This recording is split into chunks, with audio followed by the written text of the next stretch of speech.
I think Rob wants to be unmuted.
Yes, this is basic geometry. Your flat Earth geometry. Flat Earth geometry.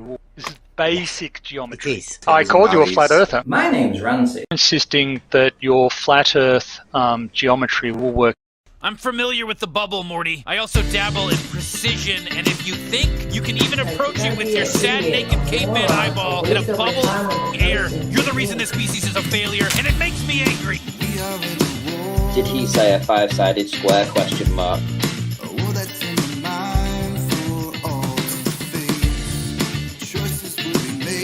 You're a universal horizontal waterer.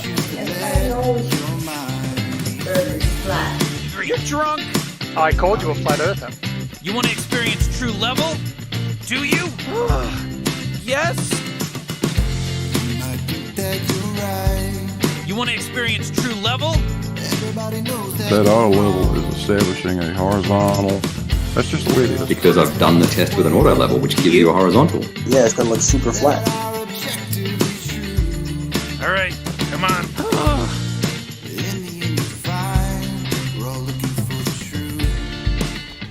Wow, it's so...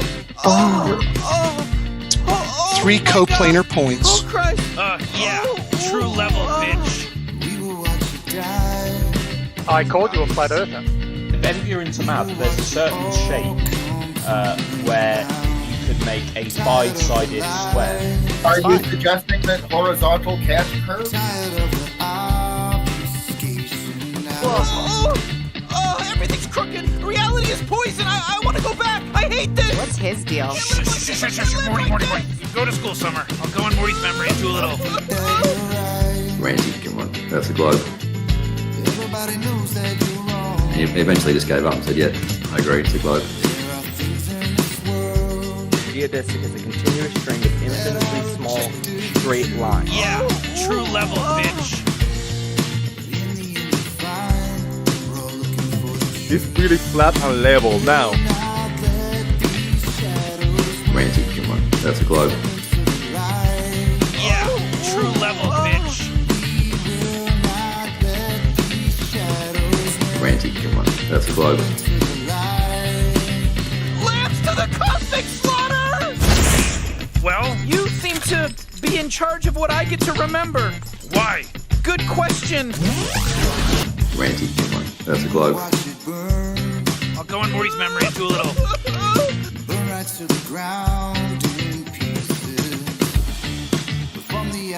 Wow, it's so... Oh my god! Oh Christ! Yeah, true level, bitch. If you're into math, there's a certain shape where you could make a five-sided square. Randy, come on, that's a globe. Yeah, true level, bitch.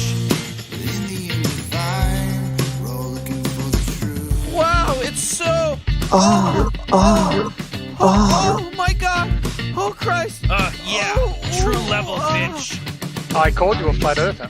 True level, bitch. I called you a flat earther. True level, bitch. I called you a flat earther. Yeah, true level, bitch. When you get to the end of this test and you have a result and you say level is horizontal and everyone says big whoop, but it doesn't prove anything about the shape of the earth, will you then say yes it does? No. No. Okay, I'm going to bed. All right. Okay, so I'm going to bed. That level is horizontal is good for you then, right? I agree. Level's horizontal. All Sweet. Right, true level, bitch. Perfect. Wow. Nice, mate. I came Nice. in just for that. You flipped it, man. Yeah, true level, bitch. And we are live. I've got my thing back. Welcome everybody. I can see that I'm making noise. Welcome everybody. It is Euclid night, where we look at geometry a bit. We focus a little bit more on the geometric side of it.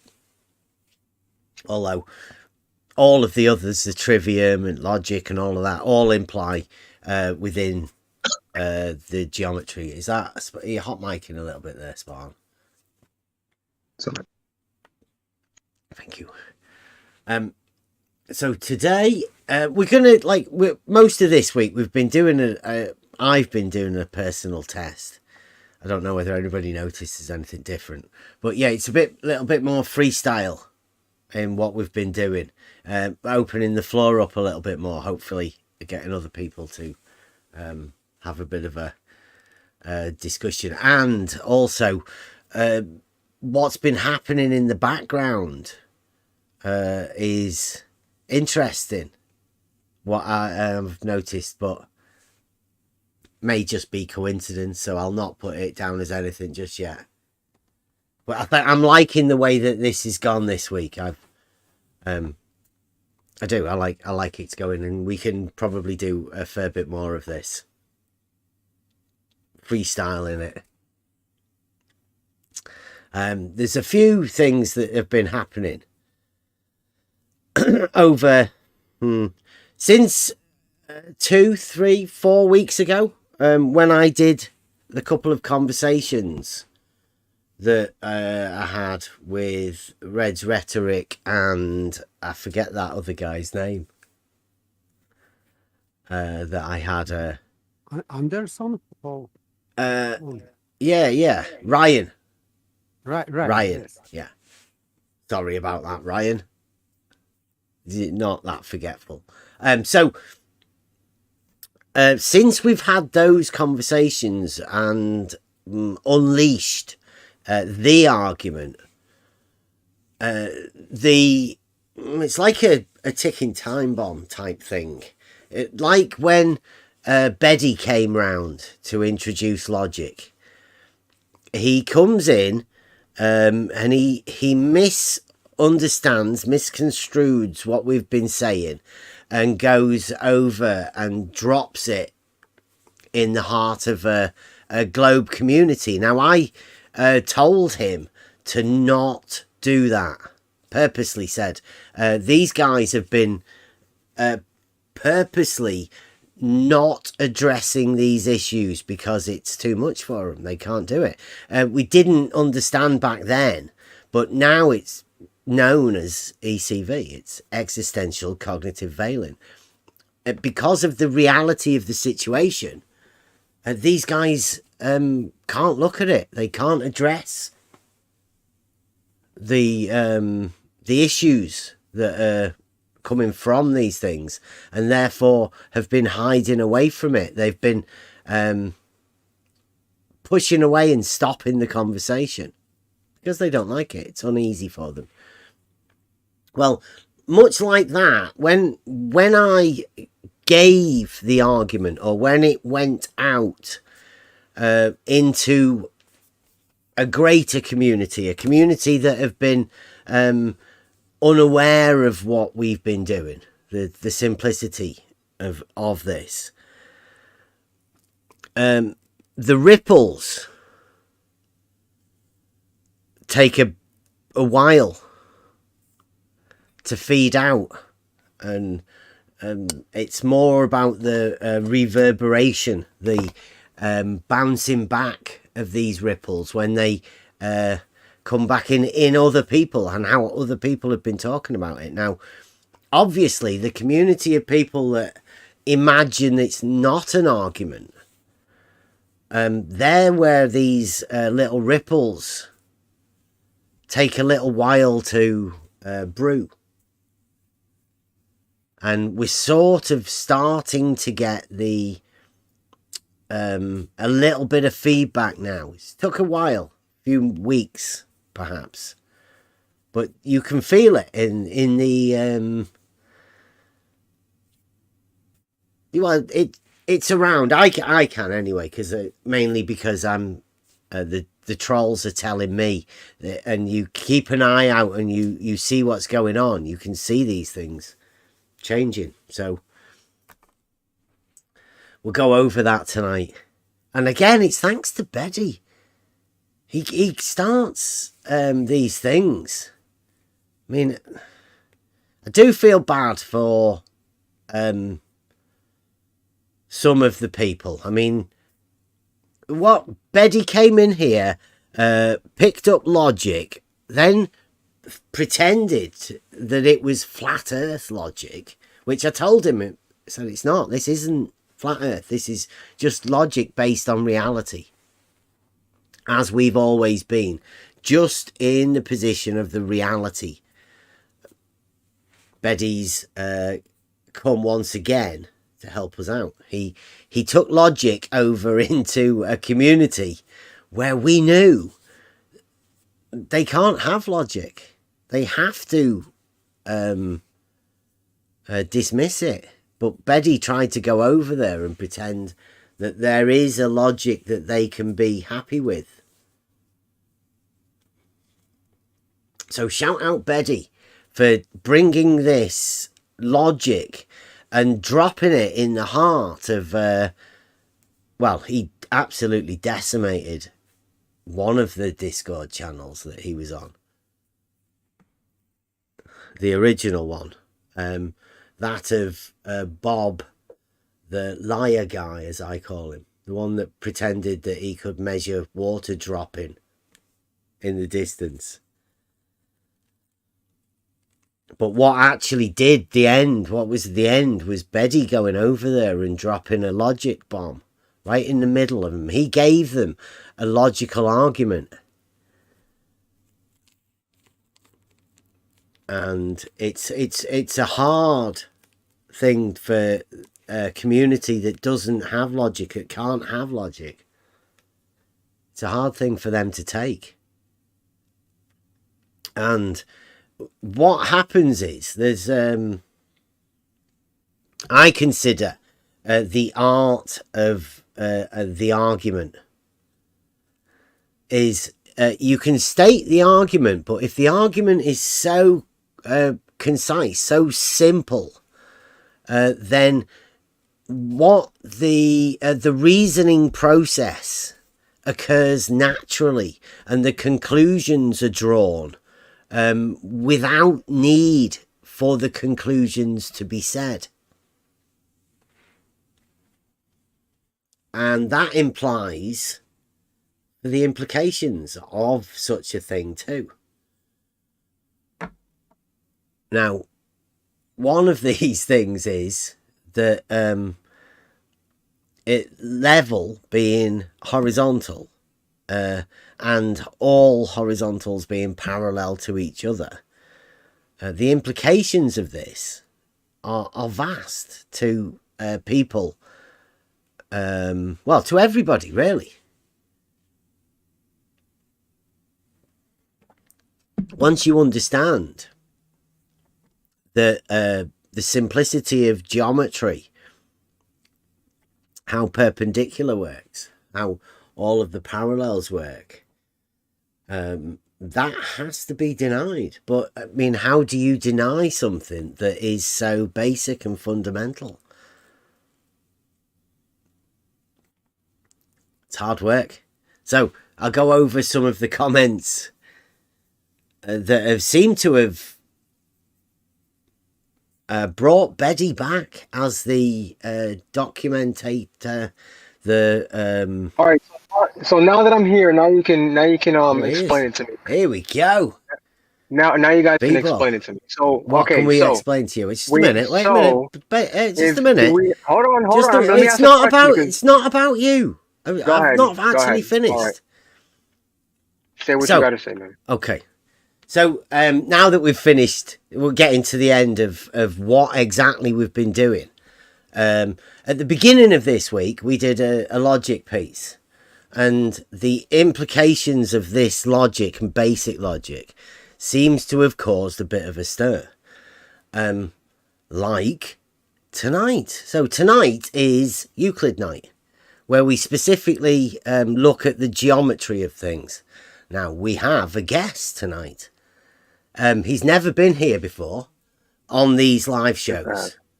He has been here before, talking to us right back at the beginning. It was a long time ago, B-Ball, wasn't it? Back when B-Ball. So B-Ball's come in tonight, obviously, because of something that's been said this week. Which day was it? I have no idea what you said. I have no idea what you said this week. Okay. So why is it that you are here tonight then? Go on. Over to you, B-Ball. Okay, so I'm trying to understand exactly how you guys see the Earth. Is it horizontal plane? Is it three-dimensional plane? Dirt. What is it? It's not flat, right? It's dirt. So it has, but it's horizontal and it's dirt. It's got hills and valleys. Put seeds in it. It's got topology, No. topography. No. The hills are normally rock, as far as I know. Okay, rock. Yeah. All right, rock. Okay. No curvature, right? So we're on a plane. What are you talking about, B-Ball? What? Okay, so explain it to me. Are you trying to define Earth? No, I'm trying to understand it from your point of view. Right. Okay. Earth to me is dirt. It's the soil. Okay. It's the land that we plant crops in. That's what Earth is to me. Right. Literally. Okay. So, but that ground has no curvature, right? What? Overall, has undulation. It has whatever you want, right? There's definitely different but elevations. Level is horizontal, right? Level is horizontal. What are we talking about? Are we talking about the dirt, or are we talking about level and horizontal? That means there's no drop from horizontal, right? Over water, all that stuff. There's nothing. It's just remember, no drop. It's Euclid night. Correct? We're talking about level and horizontal. Is that what we want to talk about? Because we can do that. I mean, that's definitely. Yeah, good. I mean, I'm trying to figure out how you guys see the Earth, because you guys are. Dirt. Everyone misunderstands you I guys, see the Earth as dirt. Now, do you want to talk about level and horizontal, or do you want to keep talking about what we understand dirt to be? Sure. Okay, dirt. What's dirt? What is the dirt attached to? The ground? The dirt is on the ground, yes. Okay, the dirt is on the ground. Okay, now, the overall, all the dirt on the Earth. I don't know about all the dirt on the Earth. All the dirt on the Earth, all the dirt, all the rocks. I don't know about that. It's attached to the Earth, right? Don't know. There's no curvature, and it's on a horizontal, right? There's curvature everywhere. B-Ball. Yeah, there is curvature everywhere. Remember, I can see it right now. Level is horizontal, right? So that means everything is level and horizontal. No. B-Ball, don't get confused.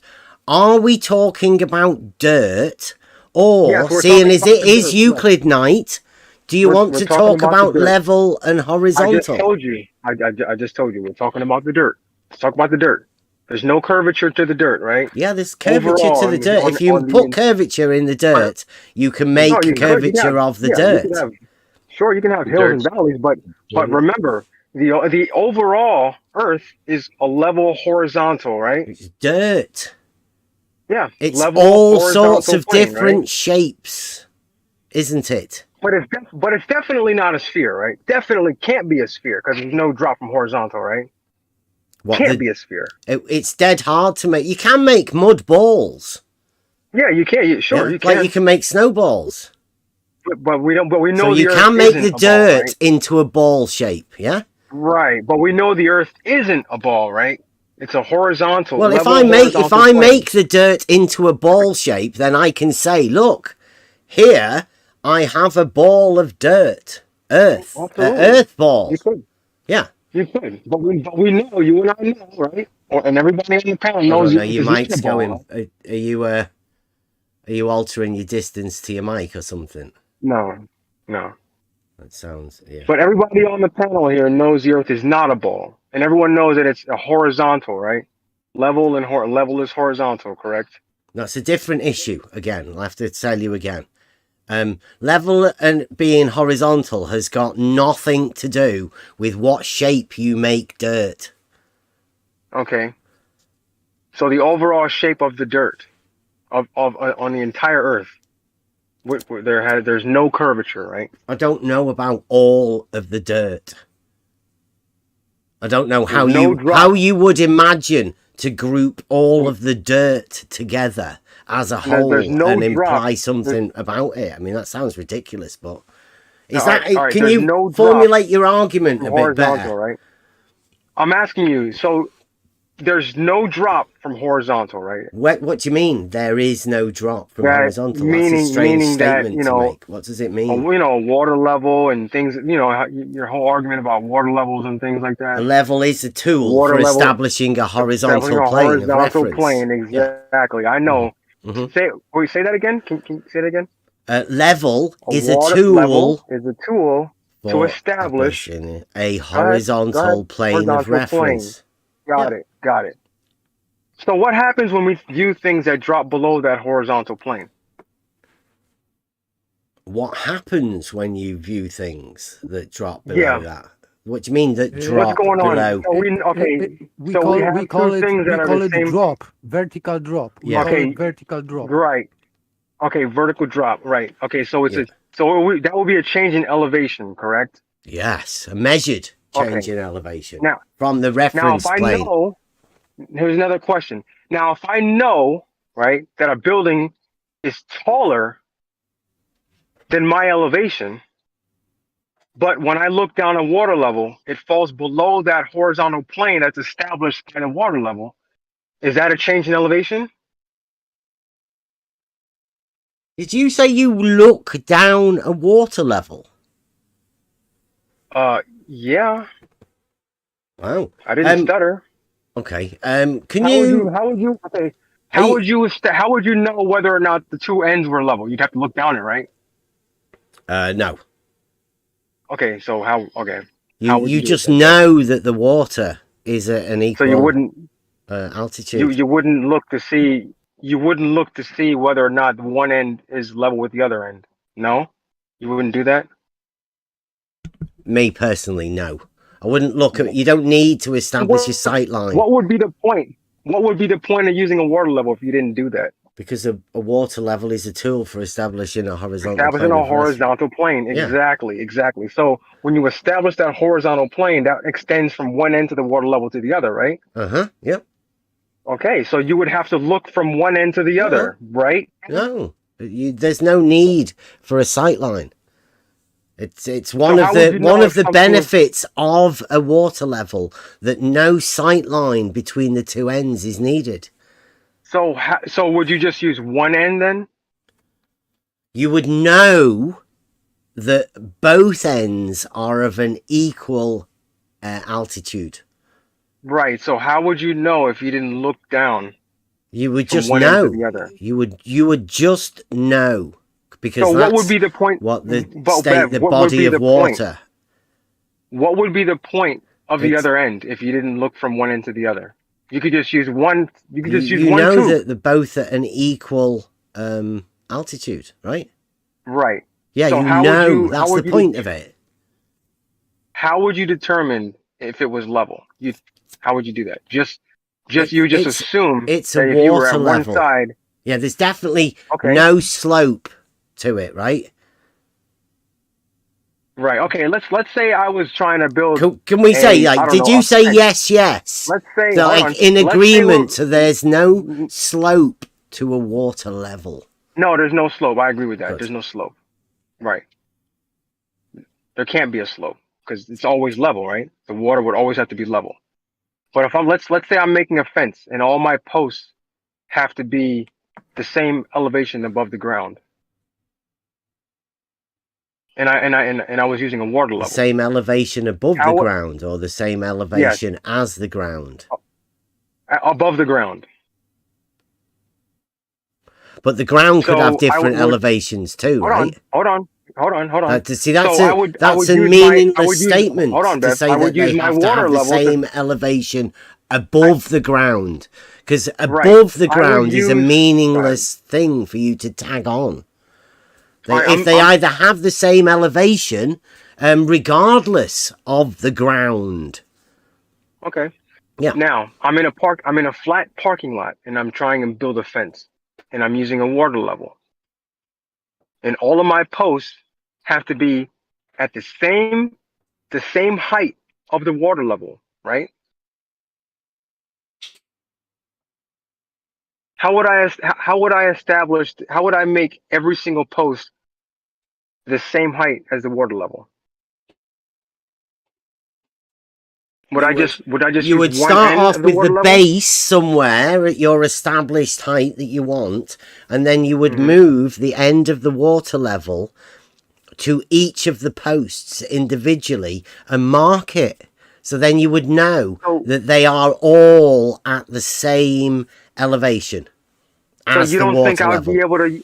So you don't think I'd be able to have a water level, one end of the water level at one side of the fence, and the other end at the other side of the fence, and look down to make sure that all the posts were in line? I wouldn't be able to do that. You wouldn't need to do that. But could I? Of course you could. You could do whatever you wanted. Okay, so of course I could. Yeah. Right. So why would you say I couldn't do that? Why would you say I couldn't do that then? So you wouldn't need to do that. Why wouldn't I? I want to because make a sure water that level doesn't need a sightline. It's one of the major benefits of the water level. So you can guarantee that whether you have a sightline or not, each end of the water level will be at the same altitude. Guaranteed. Right, but so why would I need a horizontal plane? Why would I need two ends then, Bev? Of a water level. Why so would you can reference one to the other. They exactly, Bev. Yeah, it's the exactly. same body of water. One end to the other. Yeah. But I would have to reference one end to the other, right? So I would have to see that one end is level with the other end. You don't have to see it. You don't have to see it. Why? So what's the point then, Bev? Why does it have two ends? Why does a water level have two ends? Yeah, exactly. Why would I need the second end? Because that's the water level. Look, the tool is for minimal use of water, but for all intents and purposes, it is one level. It is one body of water. The fact that you have two ends shows that you can reference one to the other, but it is just one level. But Bev, whenever you show your little pictures with a water level, there's a line from one end to the other, is there not? Yeah, that's a straight line. Okay, so that's the horizontal plane established by the water level, is it not? Yeah, that line, the shortest distance between those 2 points would be a horizontal line. Yes. Exactly. So that would mean I'd have to look from one end to the other to make sure I'm level with both ends. You don't have to look from one end to the other. You don't have to. But you can, if you want. I mean, there's a lot of people that do. The Water Level Sighting Club. Yeah, we call that the Dark Shark. Water Level Sighting Club. Yeah, that's you can be the official member. Would you want to be chairman? Chairman of the water. You seem to be employing it. You're like, are you saying that you can only use a water level if you can sight each end? You kind of have to. That's the point of it. No, you don't. You don't have to be able to have Why a not? sight line. Because the body of water is one, and you can guarantee that each end will be neither higher nor lower than the other. So you can reference one to the other because it's the one body of water. Sort of like physics. They've got. You must have done this in physics. Why would I need the other end? Why would I need the other end if I'm just only going to use one end? No, you're using both ends. You're referencing so one why end would I to the not look other. Down? Why would I you don't not need look to. down You don't the need to water look level? down. I mean, you can. Why not? You can if you want. Nobody's saying you can't, but you don't need to, because, like, if there's a wall or something in the way, you can guarantee that you can have a horizontal plane without the need for a sight line. Great. So we've established that we can look down at water level. Okay, got it. Now, I'm looking at buildings that are falling below this horizontal plane created by the water level, which I know the building is taller than me. And I know the building's not at a lower elevation. So what's going on in this picture? Sorry, say that again. I'm looking down at water level that you just established that we You're can looking look down at water level. That you just established that we can do. We can look down at water level. Are you looking beyond? I'm looking. Hold on. Are you looking beyond the localness of the established level? Yeah, it's establishing a horizontal plane, right? Okay. Locally. Or does a plane locally? Does a plane locally? Don't forget. Don't forget the locally part, because it's local to the two ends of the water level. So you think that the plane stops at the other end of the water level? Is that where the plane stops? The water level only establishes the local part of it, and the local part of the water level will be established from where the ends are.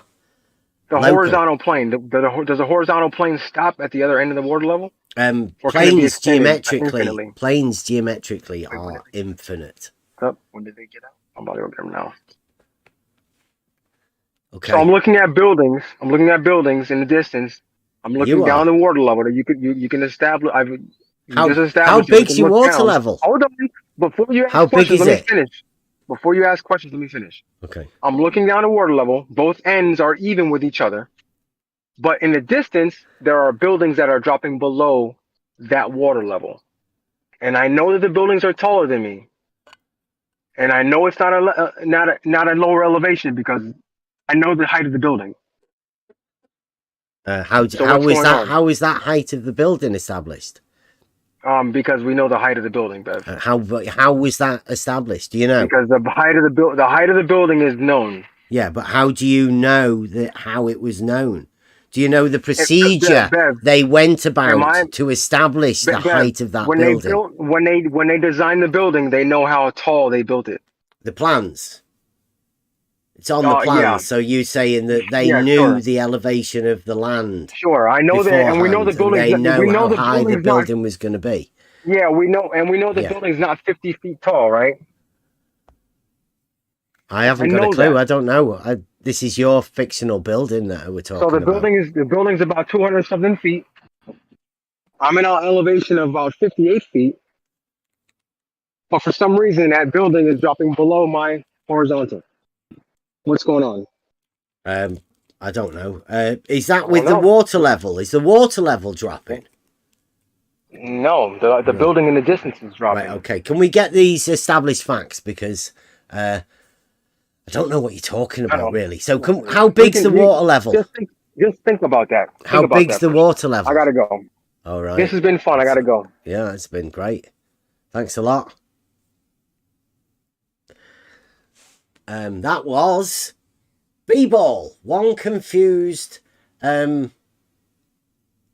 model-afflicted, severely model-afflicted guy, with an inability to understand what a water level is, how a water level's used, and he definitely likes the idea of citing water levels, something that isn't needed to be done.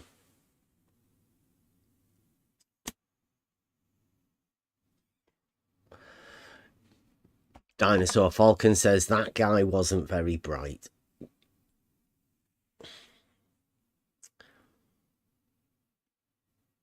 He's a military man, I think.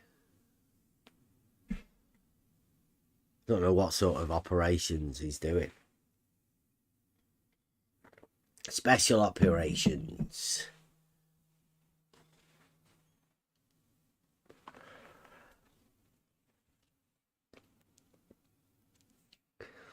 Yeah, everybody enjoy. Anybody got anything to say about what just occurred? Man, I thought you were listening to one of your replays. That guy has no clue whatsoever. The way these conversations go, and like, you know that you're talking to somebody because there's a voice that's coming back, but there doesn't seem to be any conversation. That he just doesn't hear what you're saying. I don't know. This is perhaps he's coming from the side of this blue marble science. Frantic bunny ears. Around the science part.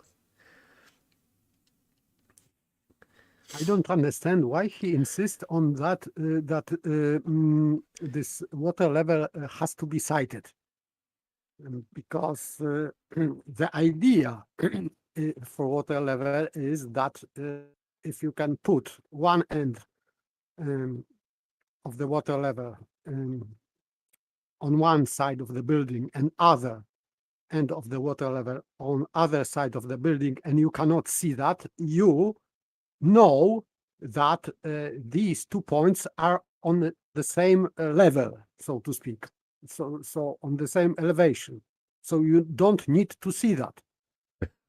So you can mark the same elevation on the, for example, on the wall of the building from two sides, not seeing that, or two persons can do that, one on other side and another on another side, not seeing what they are doing, and they will be confident that they marked the same elevation. So for me, that's, as I understand that, that's the idea. So why site needed for what? I don't understand that. Geometric implications, right, that go far beyond the establishing of a horizontal plane by a tool called a level. And it's those implications that I'll leave up to everybody else, right? These are the implications that are going on inside everybody's mind within this arena. It's all that everybody's ever been going on about, and they've all been talking about it relentlessly for years, round and round and round, without actually addressing one of the most simple issues. That's a known fact of reality used by everybody. Every elevation profile will have all equal elevations at a horizontal line, and all of the measured changes in elevation on a vertical, just like in reality is measured. The elevation profiles of land that show this, all points having an equal elevation being on a horizontal, that's exactly how we measure it in reality. And we measure the changes with the measuring rod, the vertical to the horizontal plane. That's what happens in reality.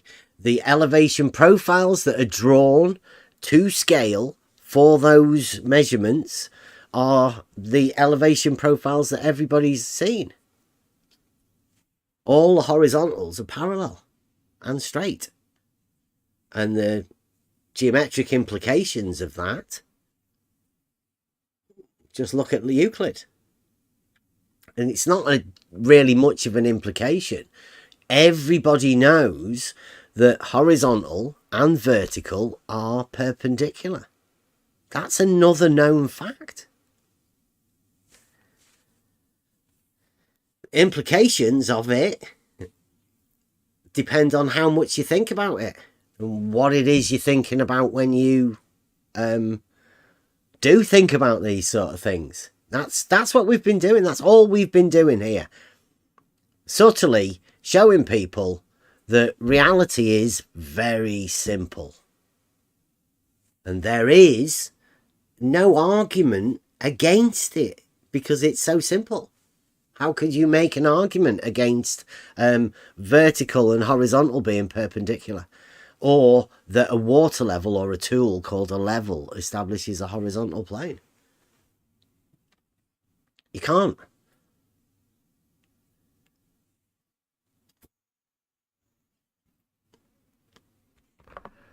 You can, but you look stupid.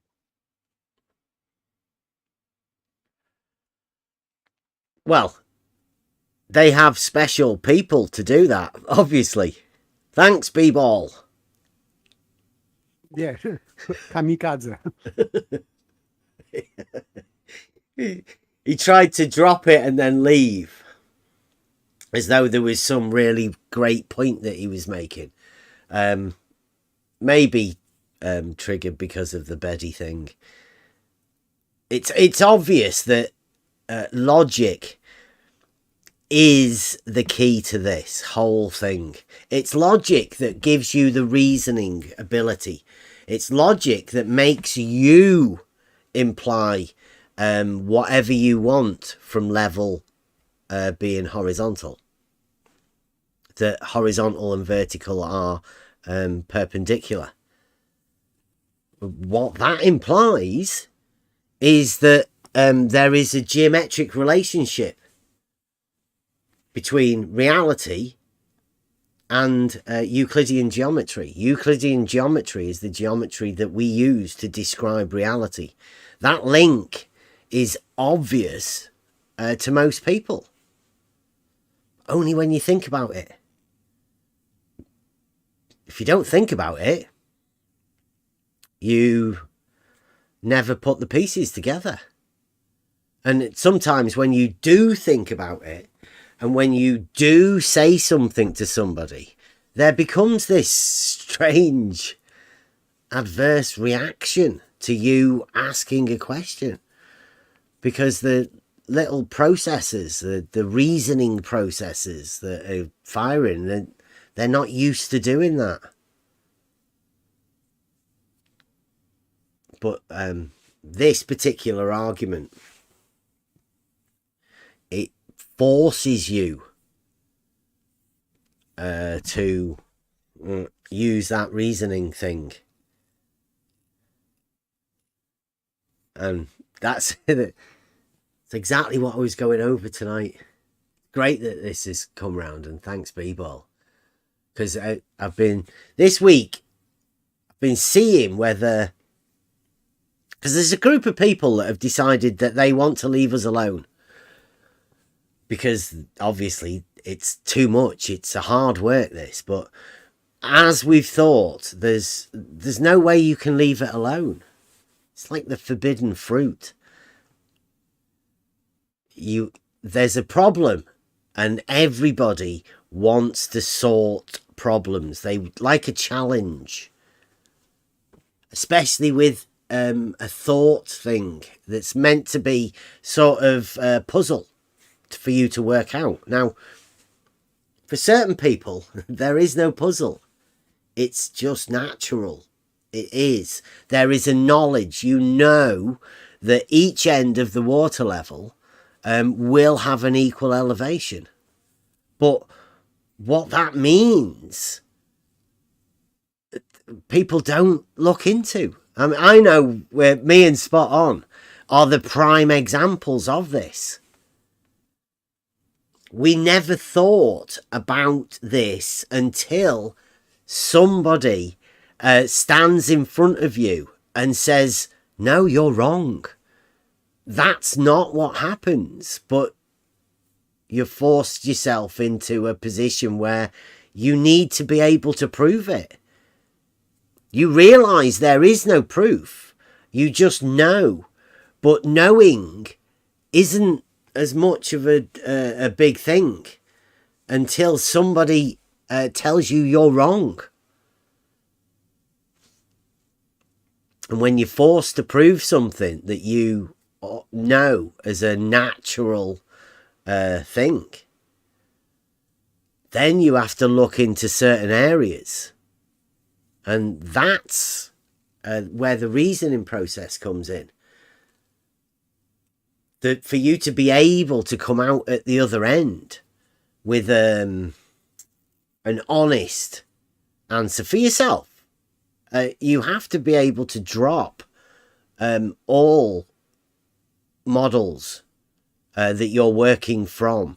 You have to be able to go back to first principles and build up from something that is solid, that you have a definite understanding of. We were lucky enough to find geometry, but through the geometry, we found an underlying message of logic. It's logic that makes geometry. The reason that geometry is there still is because it's the logical statements that cannot be refuted. They can't be sophisticated around. You can't be tricked when you have such obvious, definite proofs within geometry. It is the logic that cannot be refuted. Geometry. Now, the link of what we've been doing, the Realising Euclid, is to make that real. To make the geometric understanding of the logical system into geometry that cannot be refuted. Can you link that to reality? Because if you can, then you have a definite knowledge that that logic and that geometry was born and formed within reality, because it goes to describe our known reality. That's why it's there. And that knowing, that reasoning process that comes around that very base concept is the thing that troubles the modelled mind. Modelled mind. Oh, I like that. Because it's been formed. That the whole thinking process and everything has been given to them. All of that information, it's been poured in from the great shadow giants of the past, present and future.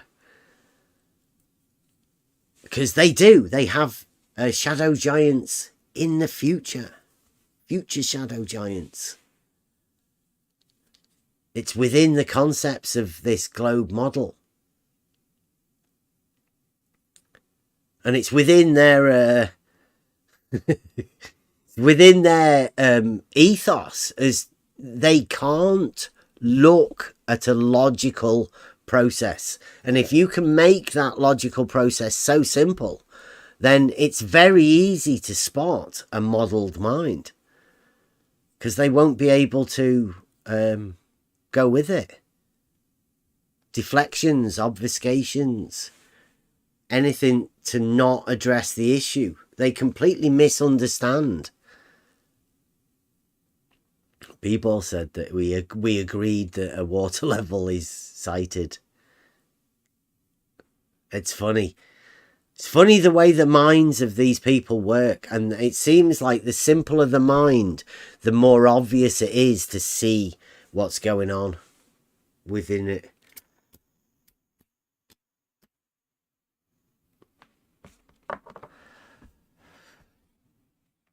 Anybody else got any other comments about that?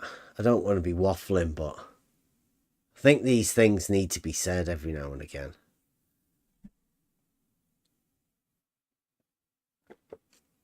I don't know what everybody else has to deal with daily.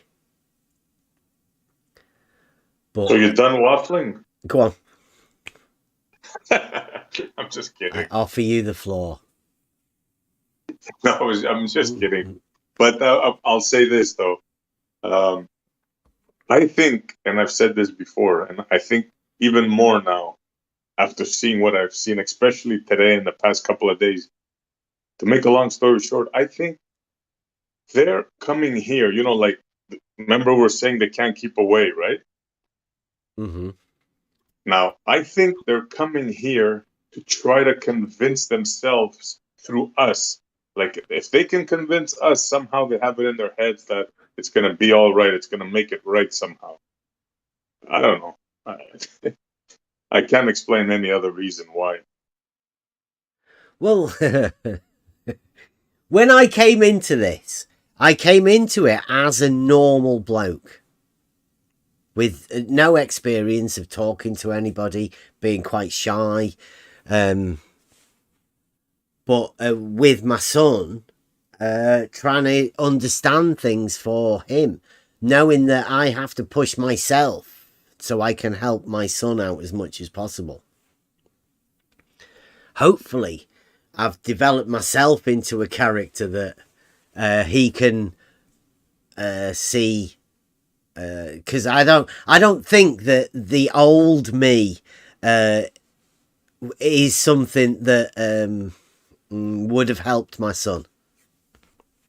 But the new me, this one, I think I'm in a little bit of a better standing to help my son.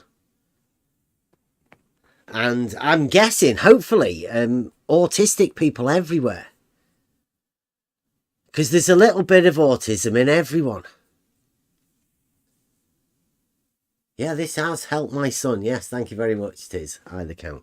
Of course it has. It's inspired him to be a photographer. That's developed an artist within him. That's all come from all of this. From the first thing of getting him the camera, which is what led us here. Taking a picture from a camera. That's what brought us in. And I was proud of my son. He took a picture of the Isle of Man of 85 miles away. So I put that out there thinking, like, you know, look at this. We've took a picture of something 85 miles away. What's the furthest thing that you've took a picture of? What, you know, like, maybe a UK record. Maybe we might be able to inspire him and to go for a longer distance record. Hopefully. That was the idea. To get him out doing things. And it worked. And it's got him into college. It's got him into college to be a photographer. And he's good at it. I think, yeah, definitely helped him. The character that I've become and that I'm developing here now, this character, is going to be able to help him even more. So yeah, it's definitely helped him. It's helped me too. We're always trying to learn. I forgot where I was going now. That was Tis I the Count.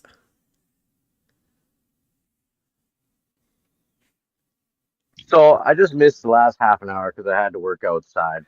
What did I miss with B-ball? Does somebody else want to recap it? Because I'm not too sure myself.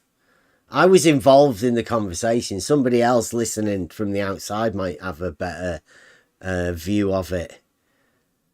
I don't know if I have better view, but to make it simple, he insisted, I think his goal was to admit that water level needs sighting to be used. Yeah, because he doesn't understand how it works. All right, I get it. Thanks, Paper. That's what I kind of figured when I left. That's where it was going, because he thinks the Earth has a big capital E on it. And he started from that Earth is on plane, so he said some strange things, but yes, that what is underground, it means plane. On what the ground is, such questions leading to conclusion that Earth is allegedly planar or flat or whatever. I don't know. But he used specific phrases and expressions. So I suspected that he was leading somewhere. Okay, that's my take on it. Can I just address Rumpus? Rumpus, nobody gives a shit. Your idea. Can you remember, Rumpus, when we were, we didn't meet, but when we were at Bedford and we were all set up with the cameras and all of that, both of my sons were there and you fucked off. So, my son got something out of that. He understood that grown men are too afraid to come and talk to people. And that made him feel good, Rumpus, because he's autistic and he was there. He was around people that he'd never met. And he was having a good time. He met all of the other people that were there for the first time. And he did well.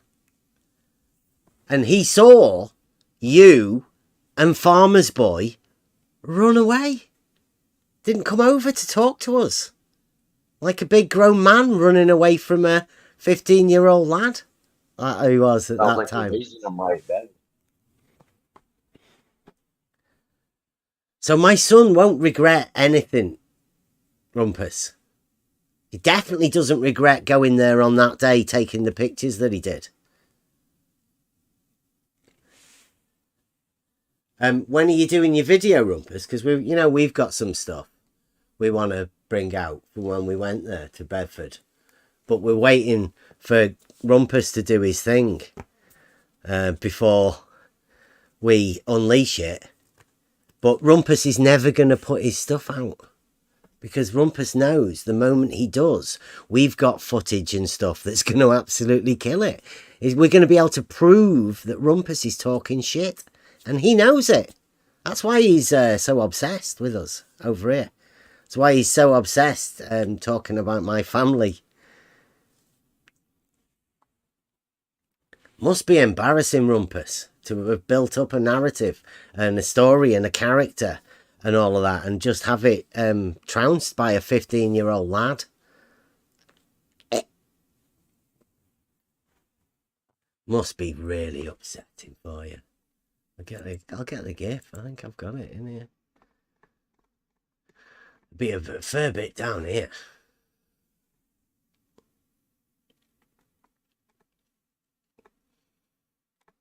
Oh, it takes ages to load this Discord. Not pretty sure it's not my PC that's not loading these to load up.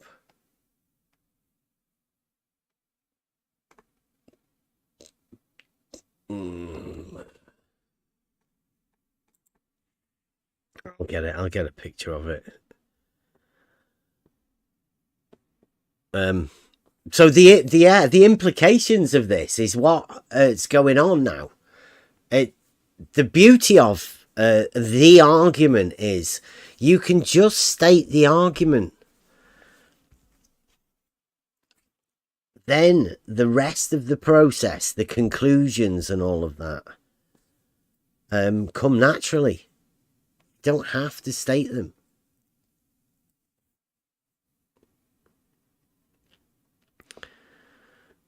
Let me to find this. Just for Rumpus.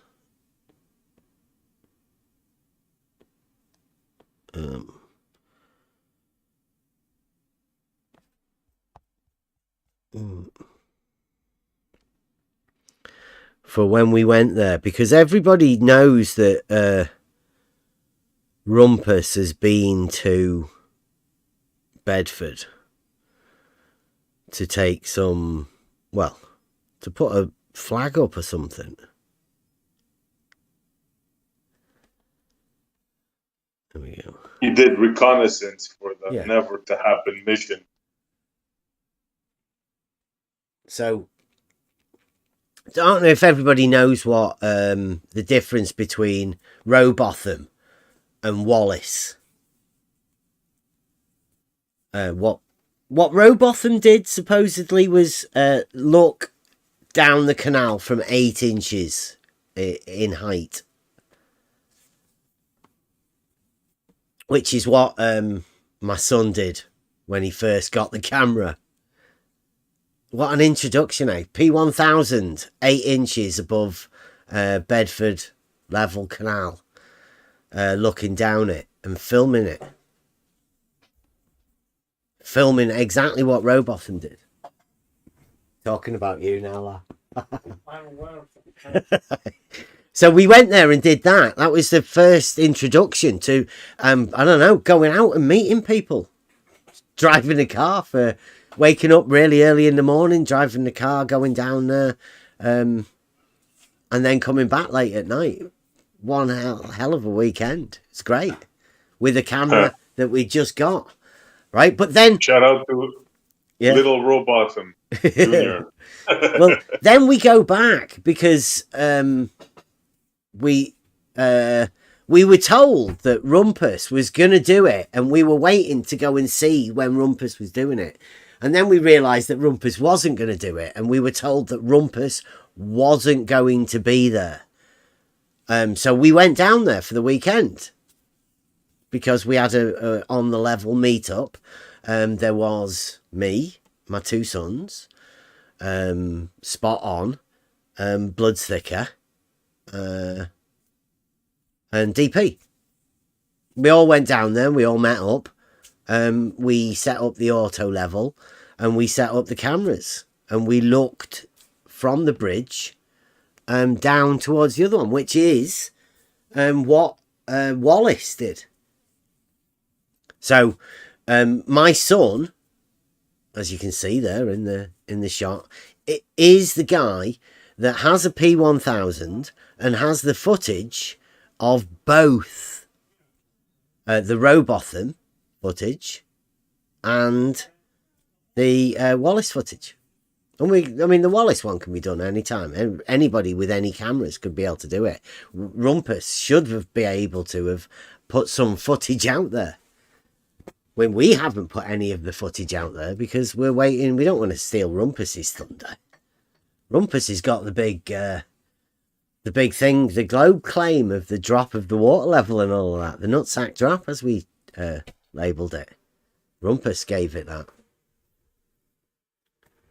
So this, what you see on the screen here is a picture of the bridges at the other end of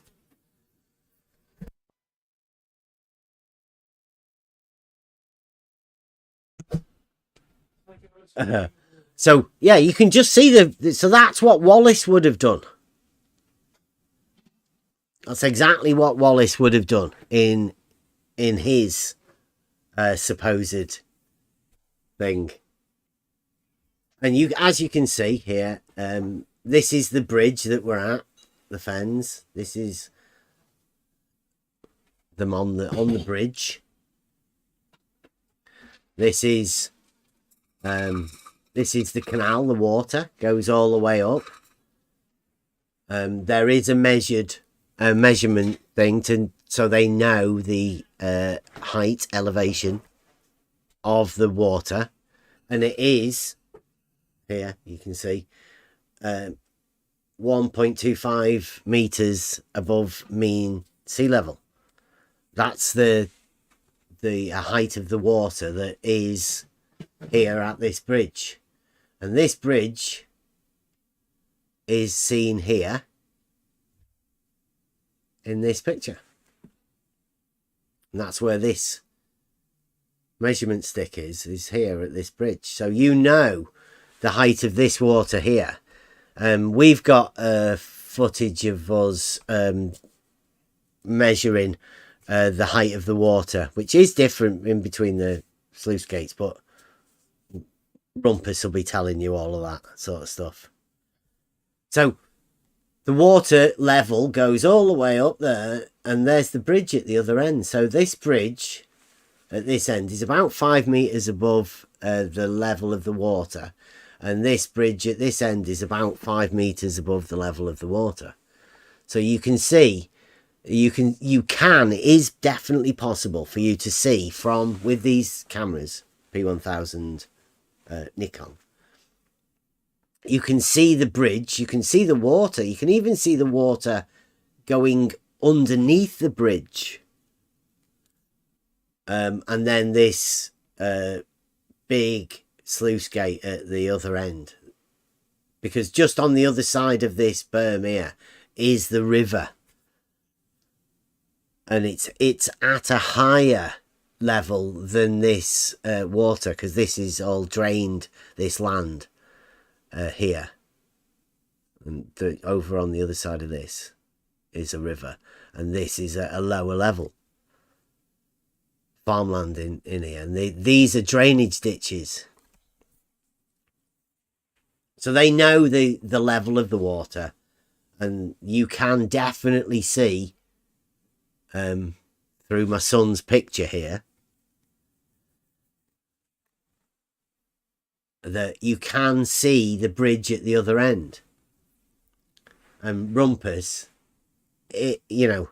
would have been able to see where he would have been putting his little flag up somewhere along here. So his little bendy pole, flag pole, yeah, waving his white flag over here somewhere.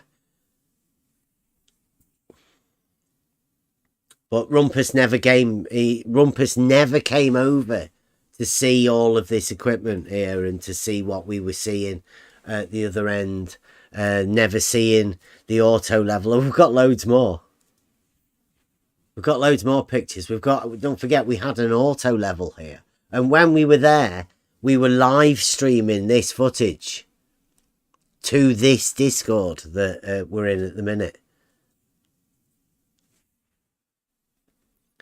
So everybody that was in this Discord got a chance to see what we were doing.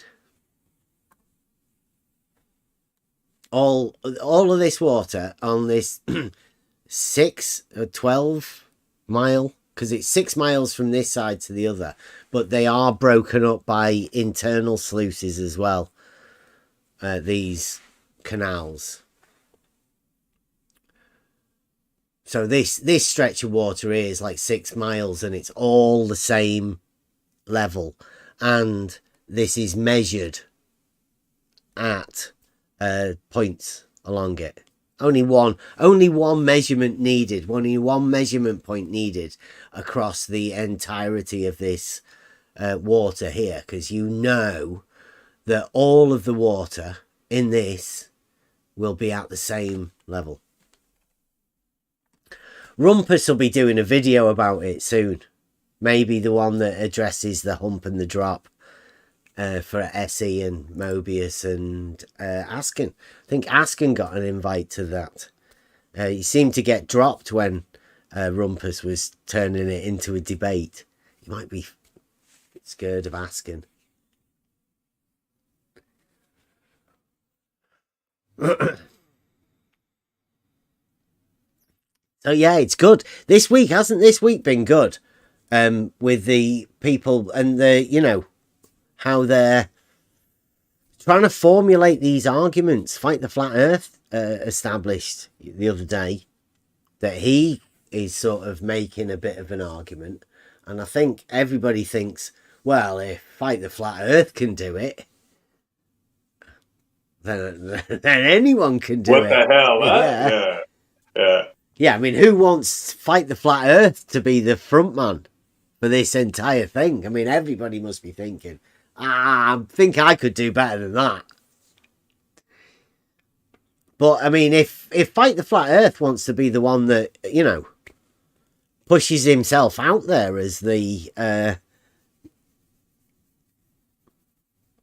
way that the globe model is to communicate with people, then I'd be amazed. But let's see it. I think people should see how the best globe communicators discuss their model. Should be known.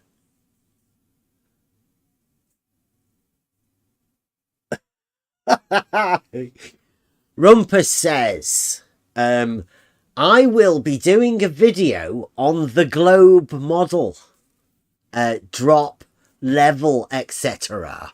Then I intend to debate SE Montreal and others. Did you know that, SE? Was that Rumpus? Yeah, that's Rumpus's intentions after he's done his video about the globe model. The instructions for the globe model. The globe. All right. Yeah, he's going to do his axioms of the globe. Rumpus. And the He gave us axioms. 5 last time, no? If I'm not mistaken, or? Well, it's soon. It may be going into production. Maybe it's like the optics book that Ranty did, or F.E. Data's novel that he's been writing for a bit. You know, it's one of those open-ended ones. You know, nearly there somehow, but never quite making it. Rumpus hasn't even given us any pictures, any teasers or anything. Rumpus has got nothing. So let me get this straight. From a friendly invite to explain the hop and the drop, this has become now a debate challenge. Well, yeah, he's going to now make a video rather than explain to you.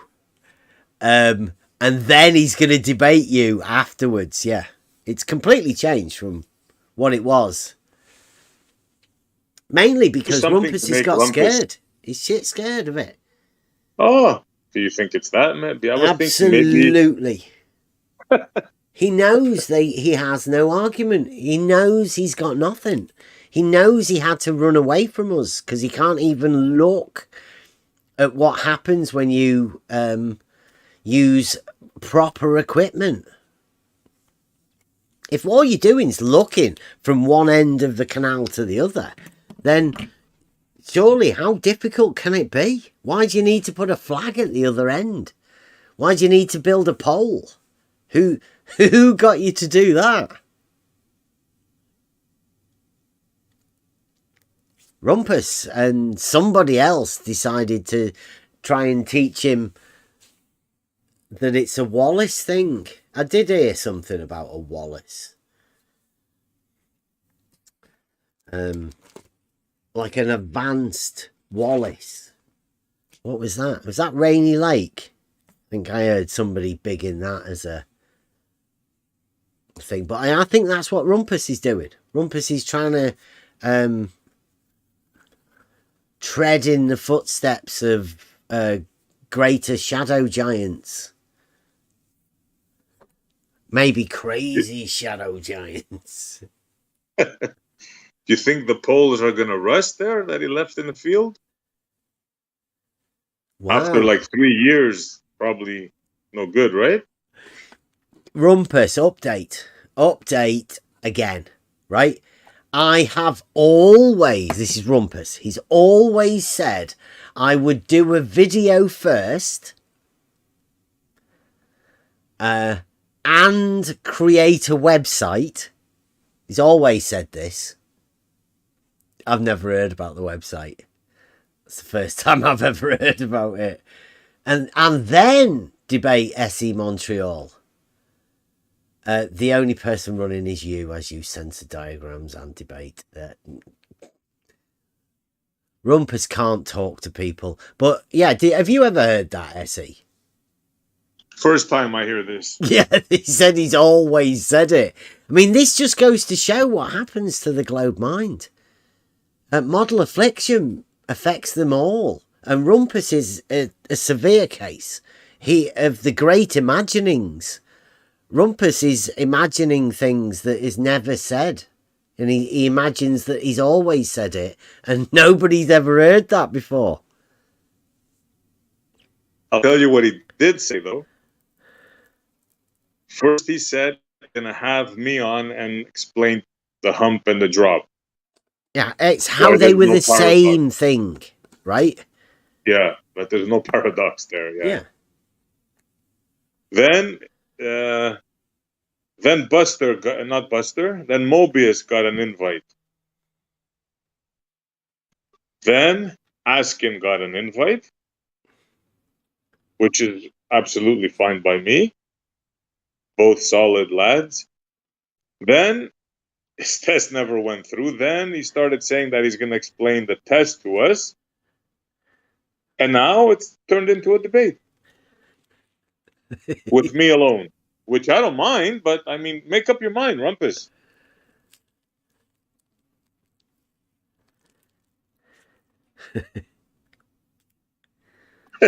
I mean, come on.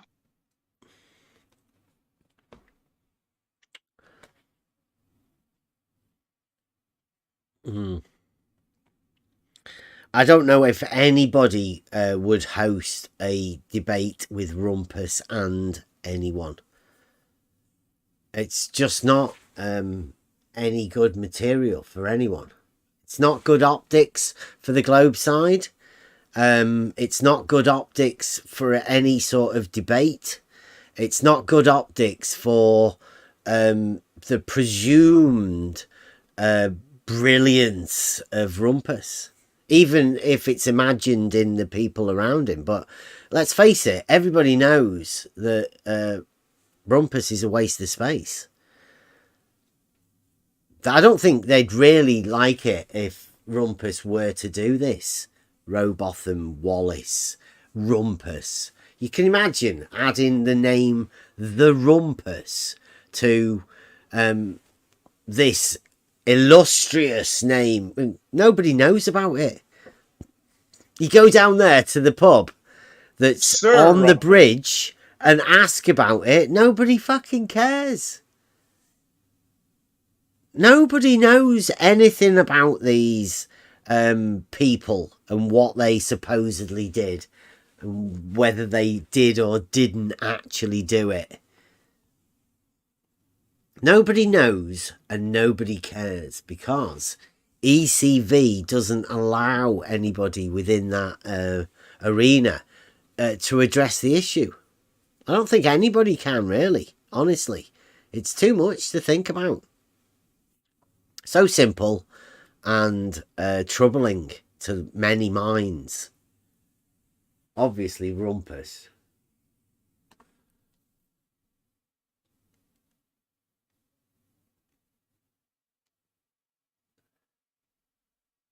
The SE Montreal. The debate / discussion will be me explaining to you and others, brackets, about level and drop and other aspects of the globe.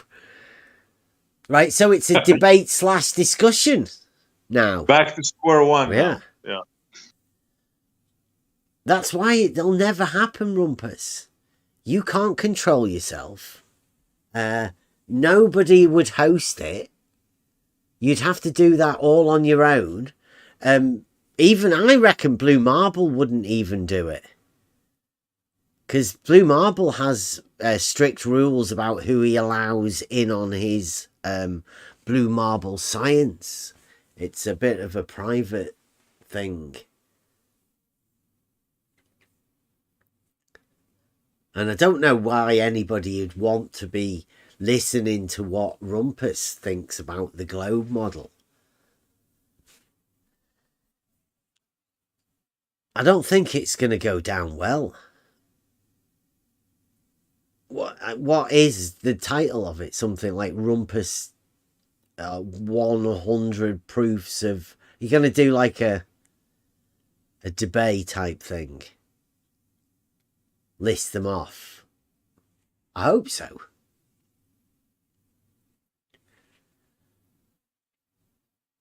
I think that's what's needed within this arena. A simplification of the model done by one of the leaders of the so everybody would be able to say, look, this is... They'll all be pushing it out there. If Rumpus puts all of the best globe proofs into one video, short video, Just has to be.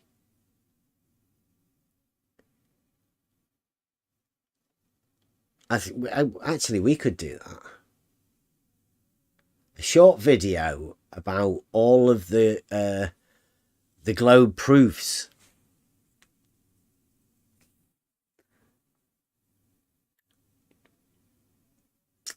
Apparently there is none. Apart from the Fight the Flat Earth one, which is interesting. Imagine that. Everybody saying that they don't have anything.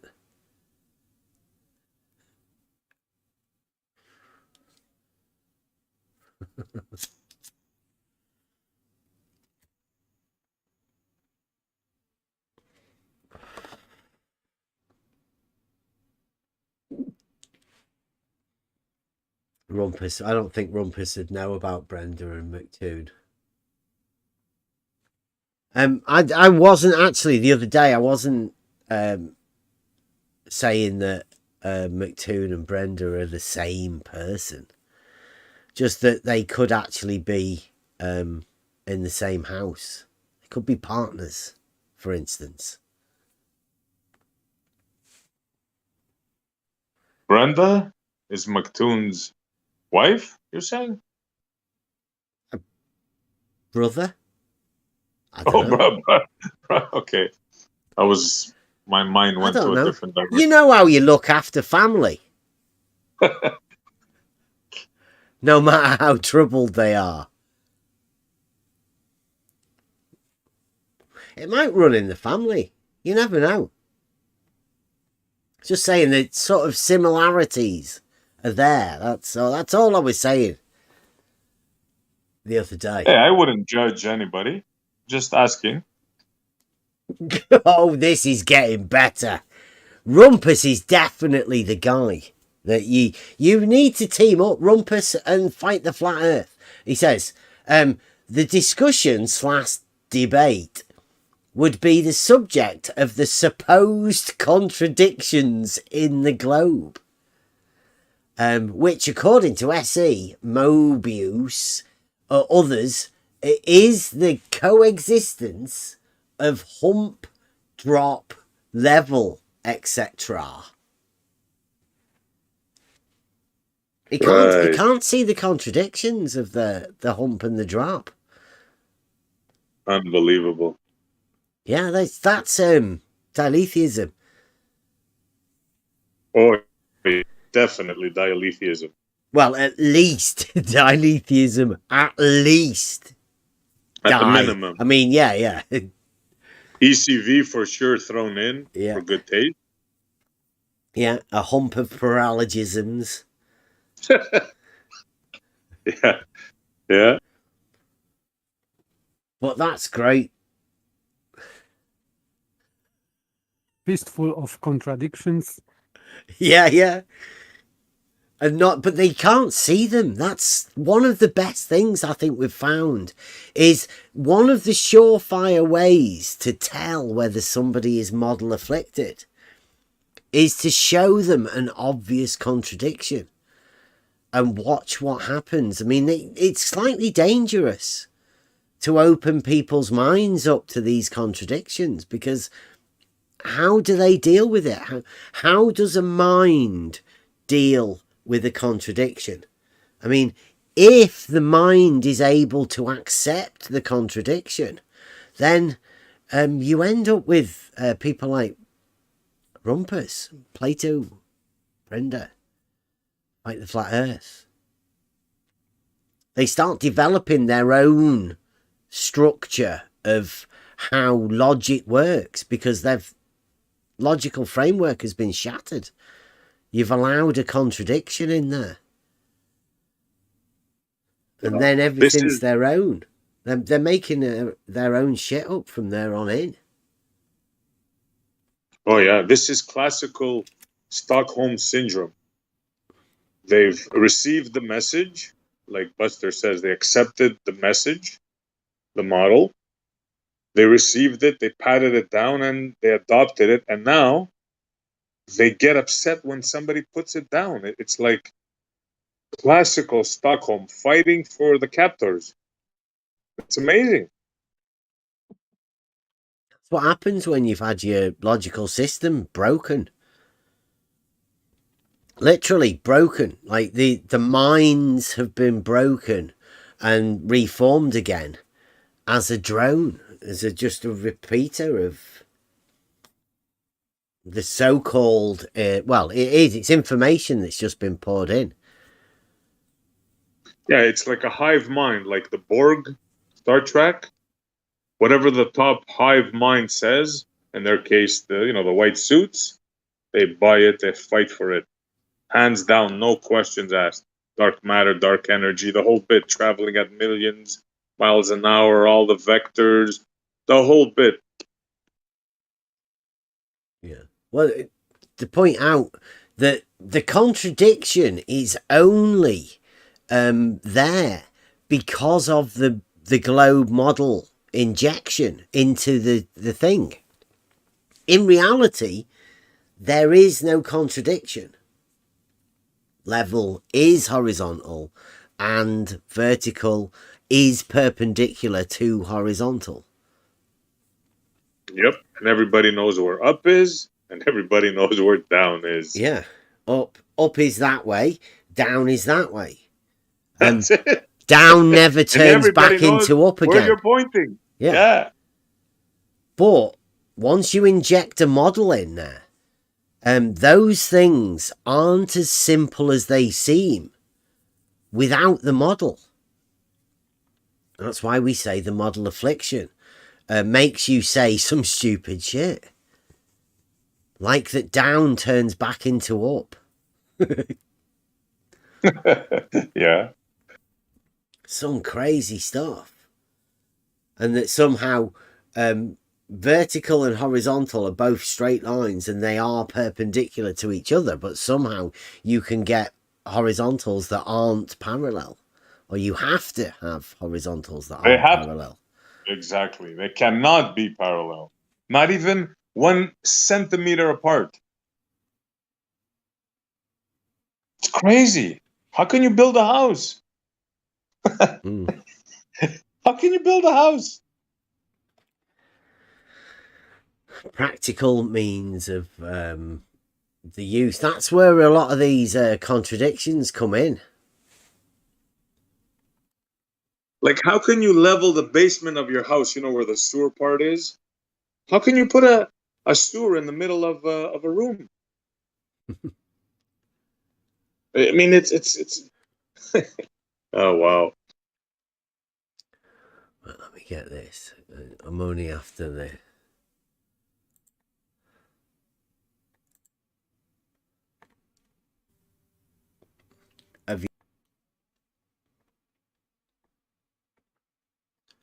Ooh.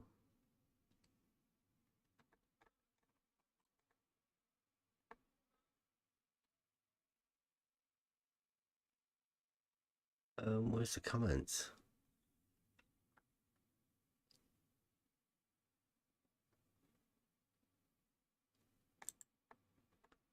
Where's the comments gone for the videos now? What's happened to them?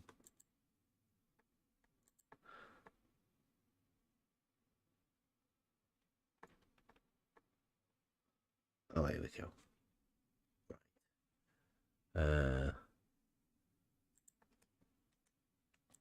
Share screen. This is where I wanted to go to. You guys can see that.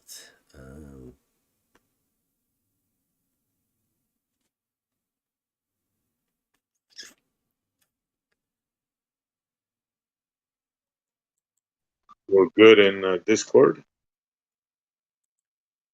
Right, and that over there. Right, so this video is the one we did, Model Affliction Monday, where I said it was Halloween, so scare your friends with logic was the title, and that brought our old friend Betty back, the globe logician, the faux magician, the diletheist, The proofless logician. The proofless globe logician. With no argument as well. So he's doing his thing. What he does is he does timestamps. So if anybody wants to go back and look at this is the thread of the comments that have brought Betty back. Because it's scary to people with model affliction at logic. And certain arguments and things that people say trouble other people with this model affliction. These people get upset at what other people say to each other. That's people who listen to purposely get upset about things that people say, mainly things that I say.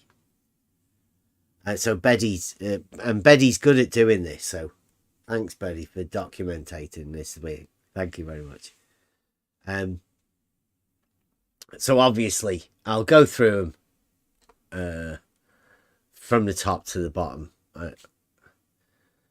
I can't do a hairdresser voice, but I'll just do it in my voice, right? So he says, I say, teach us what we don't understand. Because they say, I can remember this, they say, you don't understand. We say, well, teach us then. Teach us what we don't understand, and then we might understand it. If you have the ability, why not?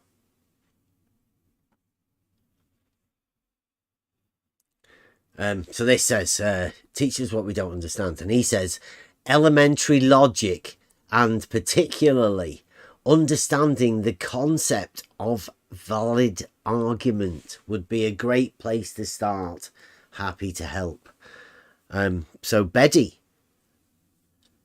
if you do want to come, if you're serious about that, if you think that we don't understand elementary logic and understanding the concept of a valid argument, then make a video. Go to Blue Marble Science and address it to us as a lesson in these things. Please do. That's what we're about here.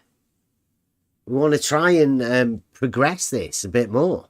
And I don't know about you, Paper, but wouldn't you be interested in the valid argument? Knowing more about it, and especially the point of view from the globe logician? Sure, why not? Yeah. But still, I think I know what valid argument is. Yeah. But would happily listen again. Yeah. We're all about the communication and how to improve that. So yeah, anytime you want to try that again, Betty, come round. Another one, he says. This is the next one. I don't know why they're putting them in these different orders, but I'll just go in order. And then he says, at last a clear statement from Bev. The statement about level being horizontal does not imply anything about the Earth. Let's just record that here. I'll come back to that one, because that's sort of why we're here. There is a build up to it. Betty says, another one, he says, you cannot predicate upon anything if it's not real. That's me. I say that. I said that. It's sort of one of the laws of logic. Yes, you have to have true premise. Yeah. Even in a modern logic box or logic square, the P is assigned as to be true. Always. Yeah, well, he says that statement is false. And then he gives an example. He says, the statement, unicorns are not real, is true. And it predicates not being real of unicorns. So this is statement about statement. This is not statement about unicorns. Uh-huh. He's confusing subject of the statement. Four replies. Mike says, thanks, Mike, again. You'll always see Mike in the comments section. It's entertaining to watch Mike work. Mike says, what do you imagine the actual properties of a unicorn are in reality, and that you and I can agree on so that we may predicate upon it? And Betty says, not being real. Unicorns have no properties except for not being real, of course.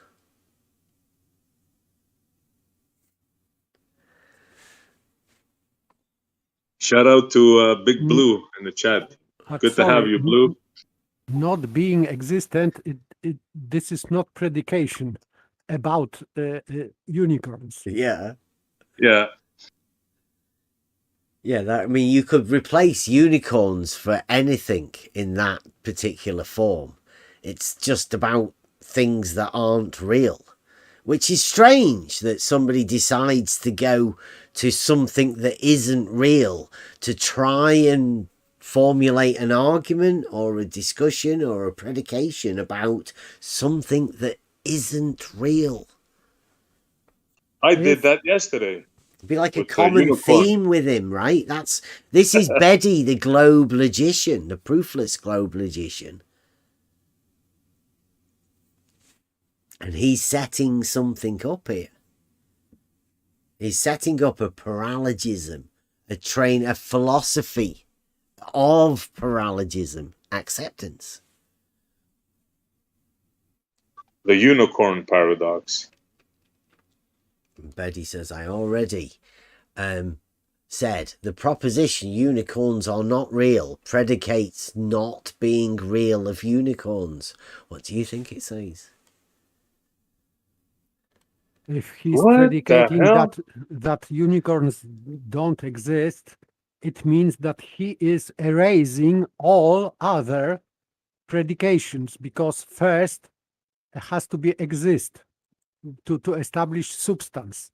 If because first predication of a thing is substantial, if it exists. If it does not exist, it means you cannot produce any predication. So this is pointless. Exactly. What he makes is no sense. He has nothing to predicate upon. He is the proofless globe logician, so just throwing confusion into the air, like Cheshire Cat type thing. Just stating confusing statements to ease the mind into this. I don't know. I think we're just trying to understand an exploded mind of the globe, the modelled mind. All right, so Beddy, back to his quoting, states this is where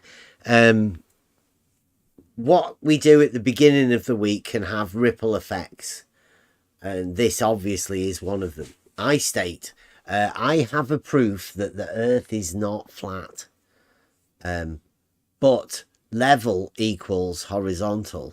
He says, Beddy, implies that the earth is approximately flat, correct? Question mark.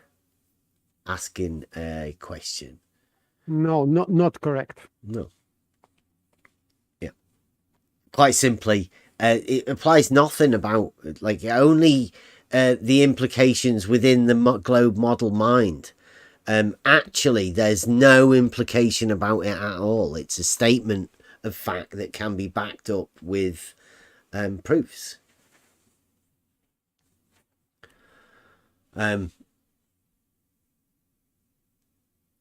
Create Belief says flat is not a shape. Betty says the question is whether level equals horizontal implies that the earth is approximately flat. That's No, the it question. doesn't. It doesn't. Yeah, It doesn't imply. quite simply. And then whatever says, this is an example of a Motte-Bailey fallacy, question mark. Claim level is horizontal, but when challenged, retreating to the earth obviously isn't flat. It has hills and valleys. This is something that Red's Rhetoric has been given, or whether Red's Rhetoric's come up with it, or whether it's a new globe narrative that just meant to confuse you. There is no Motte-Bailey in the statement level is horizontal. Like Papers just said, it doesn't imply anything outside of the statement level is horizontal.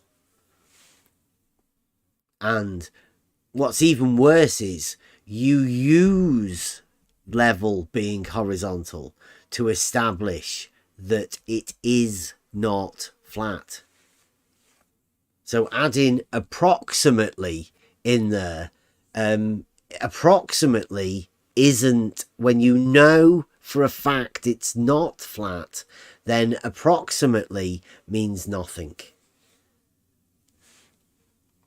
Definition is definition. There is no approximately leveled things or horizontal, approximately horizontal, or approximately straight line.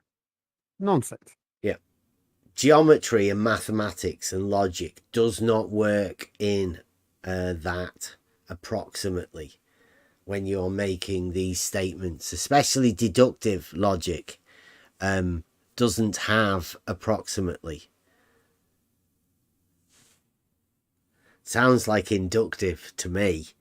And if somebody wants to sort of squeeze in inductive into a statement that is about deductive, then you've got problems, or the game should be up. It should be obvious that somebody's trying to push in a maybe or whatever when it's actually binary. It's either a yes or a no, 0 or a 1, and there's no in between. Well, approximately, he's trying to put that, include the middle. And this is about definition or law of identity. Because approximately straight line is not straight line. So it cannot be approximately straight and straight.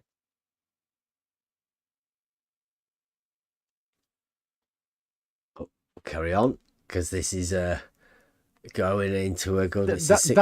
That's it. You cannot have approximation of the thing and the thing being the same. Simple.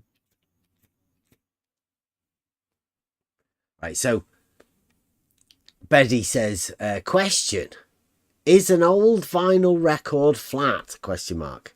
Absolutely not. It has micro grooves. Exactly. I don't know why he did that.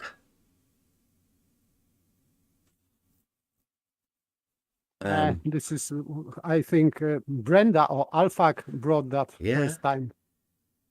Yeah, it's obvious that the grooves are needed, because a flat record would sound shit. There'd be no grooves in it for the needle to go in. I mean, that's ridiculous.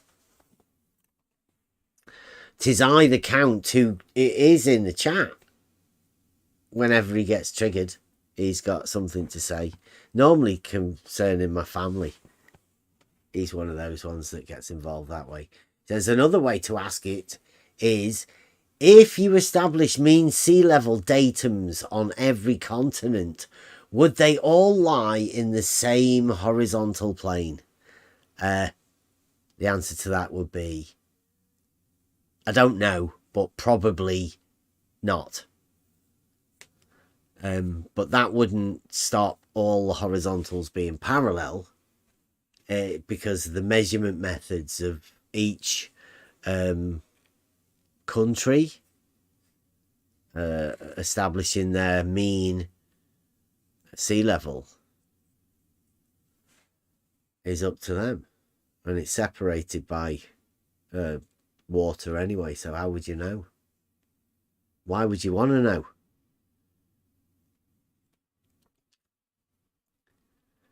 And then Betty says, a very good question. Well, it's not a good question. How would you know?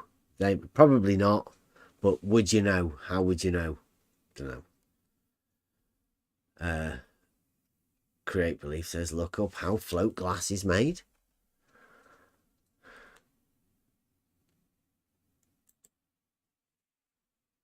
Why don't you go on Beyond the Imaginary Curve channel, Betty? And you can try and help us all see the light and show everyone you know the Earth is what you believe it to be. I think he should as well. Also, I think we should highlight the top guys, because there aren't many that are willing to speak about the globe. You know, openly, outwardly. Rumpus doing his video should be great for him. I hope you do. I don't think he replies to that.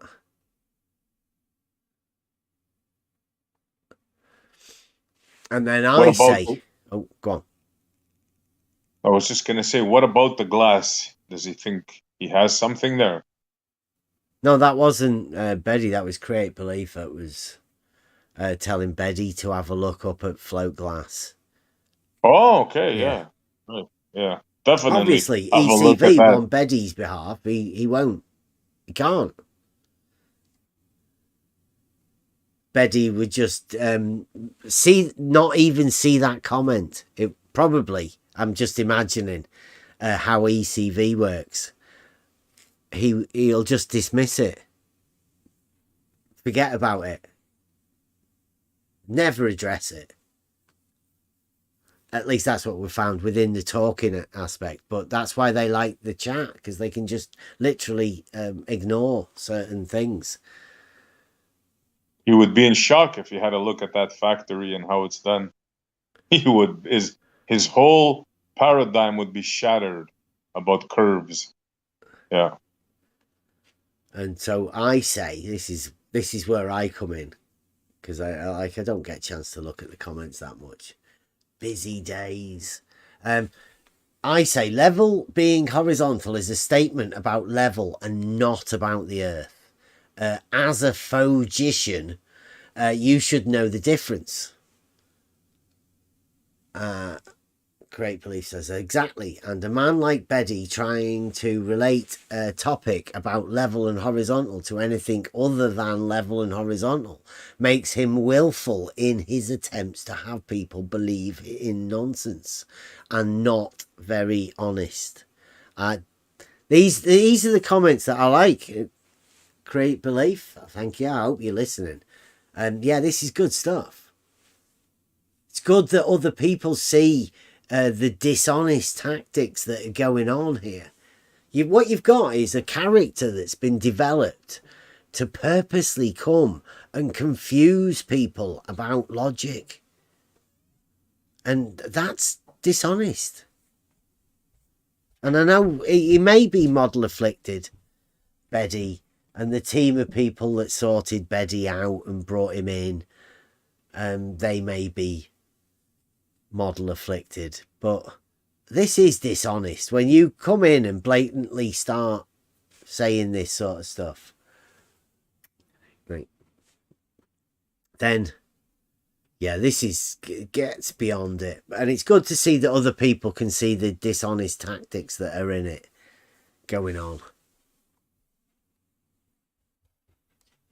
And Betty, this is what saw I think the interests me, because this is a new part coming here now. Betty says that Betty, the globe logician, the proofless globe logician, says, do you understand the difference between a statement and what the statement implies? well, aren't the implications a personal sort of thing? And do you show people when you vocalize or you sort of make public what you imagine the implications of this are? You let everybody know, especially the model affliction. You let everybody know your particular model affliction. That's what the implications are for me. I find it strange that somebody, a man of Betty's age,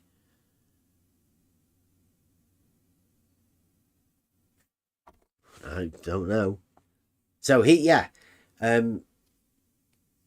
what does everybody else think about that? Do you understand the difference between a statement and what the statement implies? Yes, implications of statements are further conclusions from statement.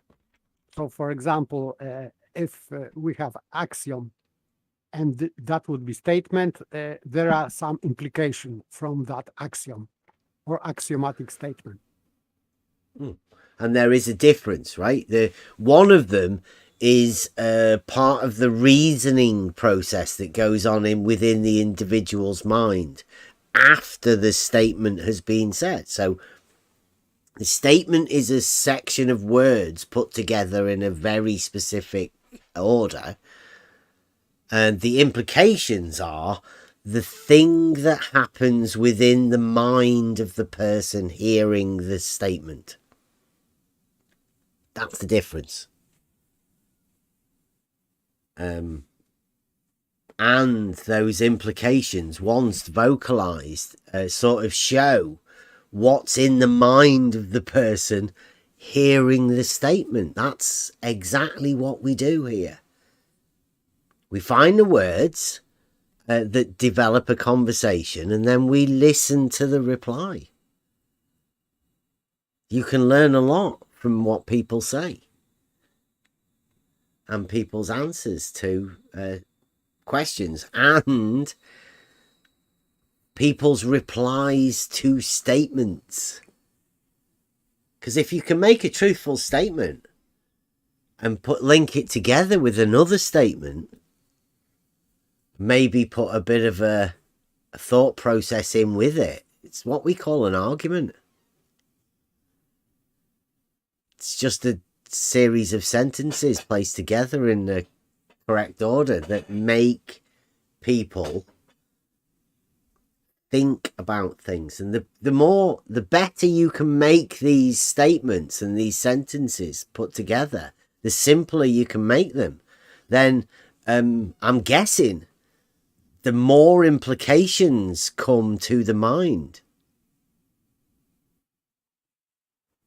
Is there a perfect statement? Is there a perfect argument? Is there the argument that compels the mind to consider implications of things? Is it possible for you to make an argument that's specific enough for a group of people to make the implications of something that they've been avoiding? ECV. Can you make ECV out of a statement? And how simple can you make that? And I think we're there. I think we've done it.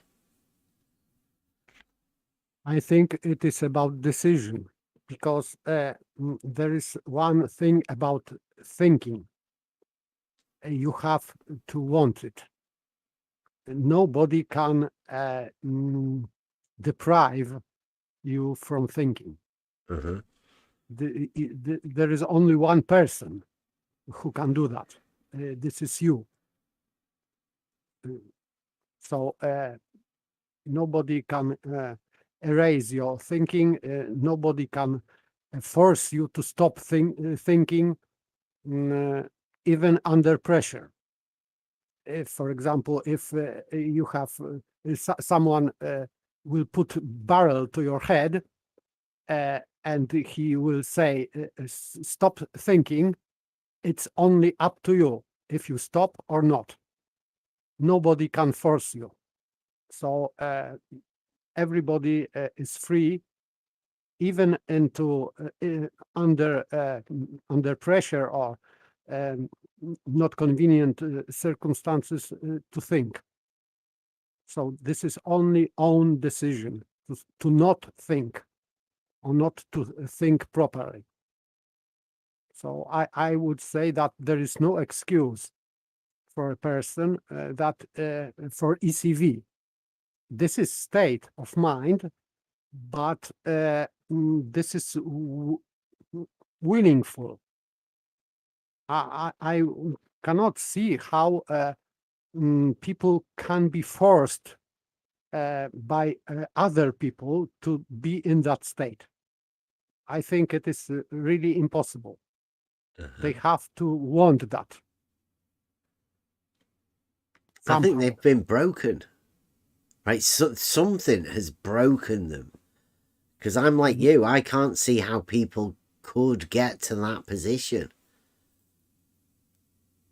To willfully, I mean, they say that about other people. I've heard these people say that there is another group of people that they are bigoted towards, that willfully ignorant. Can you imagine that statement? Yes, you're being willfully ignorant. That is a meaningless thing, but for them to be able to say it, they must have that concept. I think that comes from their own state of being. They've accepted this. Yes, but for me, it is not acceptable because, you know, Aristotle always considered truth as good. So truth is good, and our will is compelled by good, whatever it is. So not wanting good is completely, I would say, possible for mind. So, but they are trying to do to want good for their mind.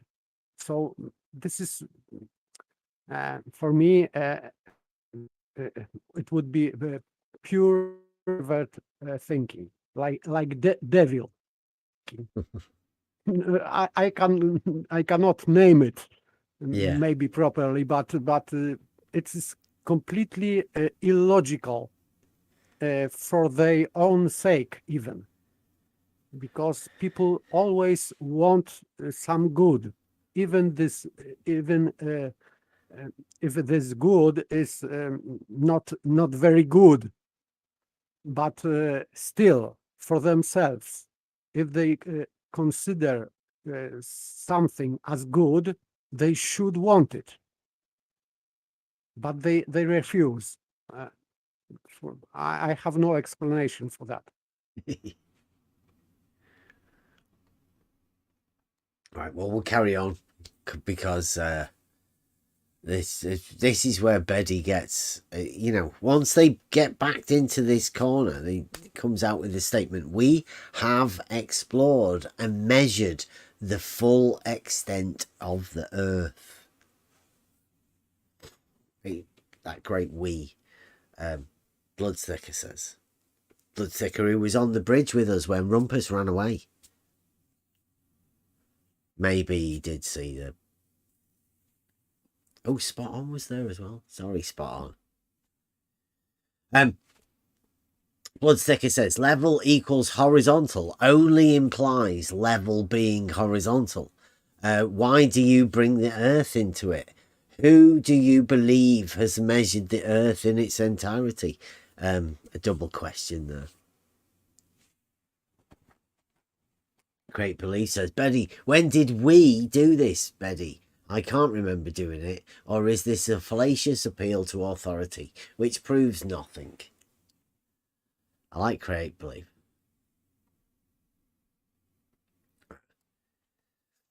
And then asking, again, another good text chat is it possible that you bring credibility to the level is horizontal argument when it captures your attention? Welcome back. Your dreams were your ticket out. And then we get anti-globe.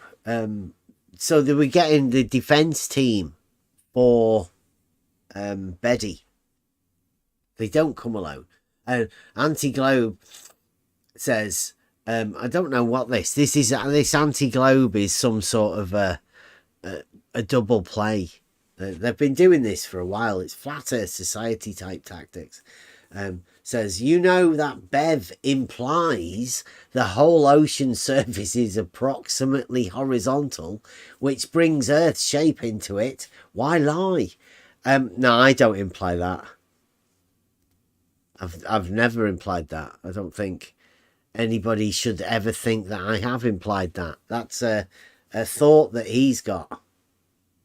I don't imply anything about the statement level is horizontal, about the oceans.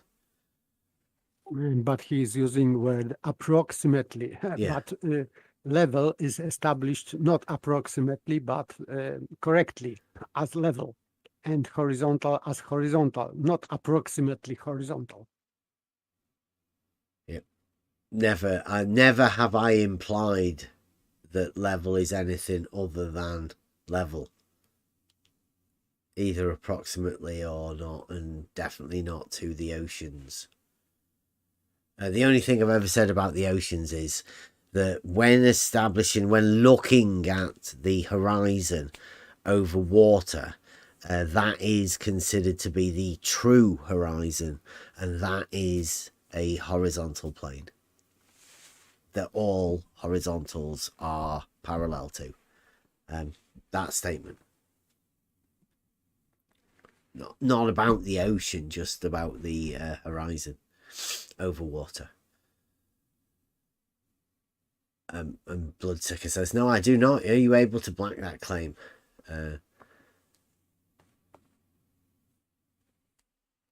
Anti-Globe said Obama made FE credible too. Good for you.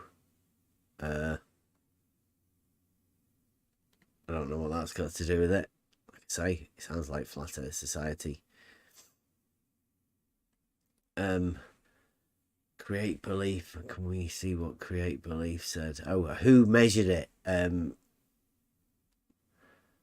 Map makers, surveyors, exploration, etc. Happy to take you through all the detail. Again, Betty is happy to come and take Create Belief through all the details about map making, cartography, the process of measuring the land and then translating that to maps. I'm glad. It's about time somebody started talking about the maps a bit more. I did say to Spot On at the beginning that the maps would have to be the next sort of thing, but music's getting close. And then Betty replies to Bloods, no, it implies far more than that. For example, it implies that any set of points on a level surface, e.g. a continuous stretch of water, lie on the same plane. Or do you deny this? What a water level is a tool for establishing a horizontal plane of reference definitely implies that all of the points that you put that would be on the same horizontal plane of reference. That's what the tool does. I mean, I wouldn't say it's an implication. I think that's within the statement of what a water level is, the tool. But not a stretch of water, like a continuous stretch of water could be a river.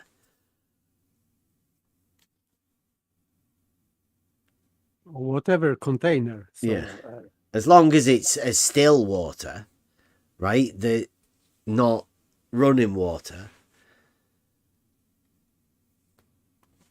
Like in, for example, in a closed pool, swimming pool. So, Water level, lake, all of that sort of stuff.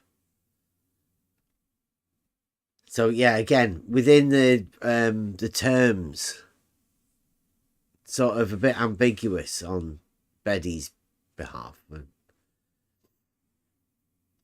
Bloodsticker asking for the reply for the claim. Bloodsticker says to Betty, I respect your opinion, but it just implies that level is horizontal. I just asked about 10 people what someone saying level is horizontal would imply. I had some strange looks, but all said it just implies what I'd stated. None of them thought of Earth. Strange? No? Nah. Who do you believe has measured the Earth in its entirety? It's true. Only the model-afflicted come up with these strange implications of things that nobody else is thinking about. Just, it shows the model-afflicted mind. I would say that Betty should go to fight the flat Earth, because if fight the flat Earth physically measured rotation of the Earth, maybe he measured the entirety of the Earth also. Oh, yeah. So it would be good source for Betty. It's about time we started getting all of the team together. Yeah, I think they should. Yeah, if we do anything, it would be good to bring everybody together for more communication. That's what we intend to do. And then Betty says, I said, it implies that any set of points on a level surface, e.g. a continuous stretch of water, lie on the same plane. I then asked, or do you deny this? And you did not reply. And note, I did not use the word Earth. If you can't answer the question, please don't comment. And whatever says, what part of the Earth has yet to be explored? The unexplored part, perhaps? They're so strange with what they say.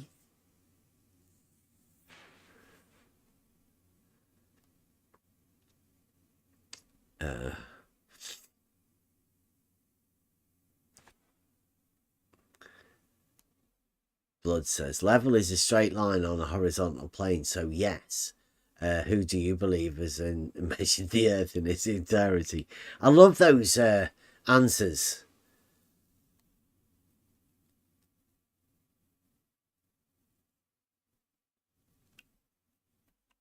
Betty's talking about Antarctica, strict controls, about measuring it. And then Betty says, so you agree, 1, that all the points at sea level lie on a single plane, yet 2, you believe that this has nothing to do with the shape of the Earth. Yes. So here's what Betty's done in this particular case. He's talking about a stretch of water, a continuous stretch of water. And then the moment Bloods agrees that that water is a horizontal plane, Betty then turns it to sea level. Which is obvious that there is a mean sea level, which is a mathematical calculation as an average. So it cannot be at the same level. There's no such thing as sea level. There is a mean sea level. But sea level, looking out at the water, is a ridiculous statement to make. It's a vacuous statement. Means nothing. Only what you imply it to mean. And obviously Betty's implying it to mean something. But is he's never going to define it part of ECV. And then he says on measuring the Earth, it has been a collective effort. The maps in my possession, including of Antarctica, testify to that fact. The maps. Bloodsticker says to Betty, MSL, mean sea level, is a point, yes. The seas are not level though, buddy. The surface of large bodies of water at rest form a horizontal plane of reference. The sea is definitely not at rest. Brilliant, Bloods. I couldn't have done better. I couldn't say it better than that. That's brilliant. The sea is not at rest, so therefore cannot be a body of water at rest. Hydrostatic. It's not static. And Betty quotes. He's good at quoting. He quotes, the sea is definitely not at rest. So, the oceans form a globular shape because of the oceans are definitely not at rest. Question mark. I mean, what does that mean? This is sophistry. Yeah. A clear example of sophistry. He is forming a question because he is not saying as a statement, because it doesn't, this is not a formal implication. So he's suggesting, by this question, he's suggesting answer. Just a trap. This is a sophistical trap. Normal way of conversation with a sophist. Yeah. So this is a perfect example how sophists operate. Well done. Yeah. And he also adds to it. And of course, and we can of course determine a set of points across the planet that are at mean sea level. Or do you deny that? Or do you deny that? Without a statement about it. Wow. Though each mean sea level point is its own mean sea level point. Yes, but still he is adding across the planet, so denying if he's expecting from responder, if responder would agree with him, it means that he would agree on this planet also, because he is using word planet. So this is how sophists are leading the opponent to making false conclusions or general conclusions where they should be not allowed to do that, because he has this planet there. So if opponent would agree and would not deny his statement, it would mean for him, for Baby, that he agreed also on this planet bit in this statement. So it's kind of cheating, but yes, that's sophistry.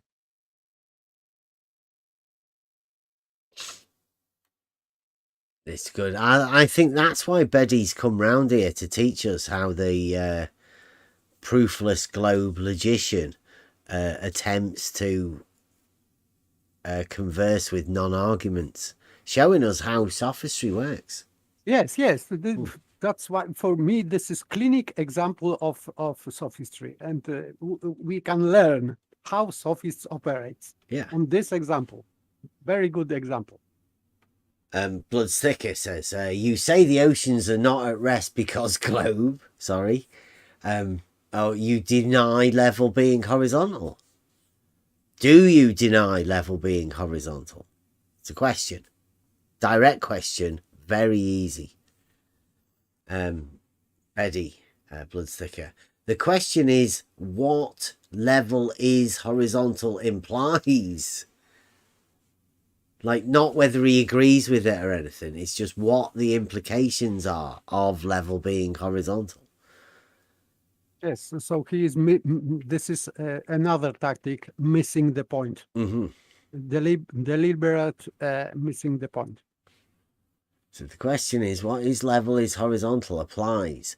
I say that it implies that any set of points on the Earth's surface, each of which is at mean sea level, lie on the same plane. Wow, that's what Betty says. Well, that's completely false. That each mean sea level point will be different. The means at different places will be different. That's a known fact within the UK anyway. Shows the problem. That's why we go with one. And then he says, that seems obvious to me, brackets geometry. You, by contrast, are remarkably good at avoiding the question. Betty thinks that establishing a mean at one place will be equal to a mean at a different place. That's globe thinking for you. How would you know? Well, you measure, don't you? You use a method called differential leveling to establish whether the horizontal planes are indeed the same, and then you would know whether they are the same or not. And it turns out we know that they are not the same. That's why there is only ever one mean sea level established for each area, country, whatever. I would imagine that because the UK, England, specifically as Scotland, UK and Wales, they would have one mean sea level. We have one, and it's established at Newlyn. Used to be established at Liverpool docks area, where the canal ends, the Leeds to Liverpool canal. But then they moved it. But in their moving it, they had established 3 different points to see, and it turns out that they weren't compatible. They weren't the same, so they had to go to one. And they chose the one place that had the lowest tide change. So we know that that's not a fact, Betty. So, but still, there is another sophistry here, because he's saying about one mean sea level, and this plane, he's equivocating this plane with the surface of the Earth, which is not true. Because he said, I say that it implies that any set of points on the Earth's surface. No, it is not true, because on the same plane, yes, but not this plane is not the surface of the Earth.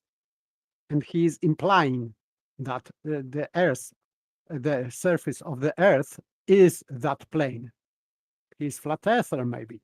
Yeah. Well, how they measure the mean sea level is they measure the level of the water on a vertical scale, and they average it out. So they add up all of those measurements, and they divide it by the amount of times they took it and come up with a mean, the one in the middle of all of the measurements when put together. So if what he's saying there is applies to any set of points on the Earth's surface, each of which is at mean sea level, well, for half of the time, that would be underwater. Yes, and underground. Yeah. So the Earth's surface is under the water, according to Beddy's own logical statement that he's trying to make. It makes no sense. It's a nonsense. Which is strange coming from a self-proclaimed globe logician. Teacher, I think he says. He's taught logic. He's got big claims for himself. Bloodsticker. Level. Excuse me. Go on. You have to also mention he's a proofless globe sorry, logician. Proofless. The proofless globe logician. Thank you. Yeah, sorry, I forgot about that. Bloodsticker says, level is what you call a perfectly horizontal line. Horizontal means side to side.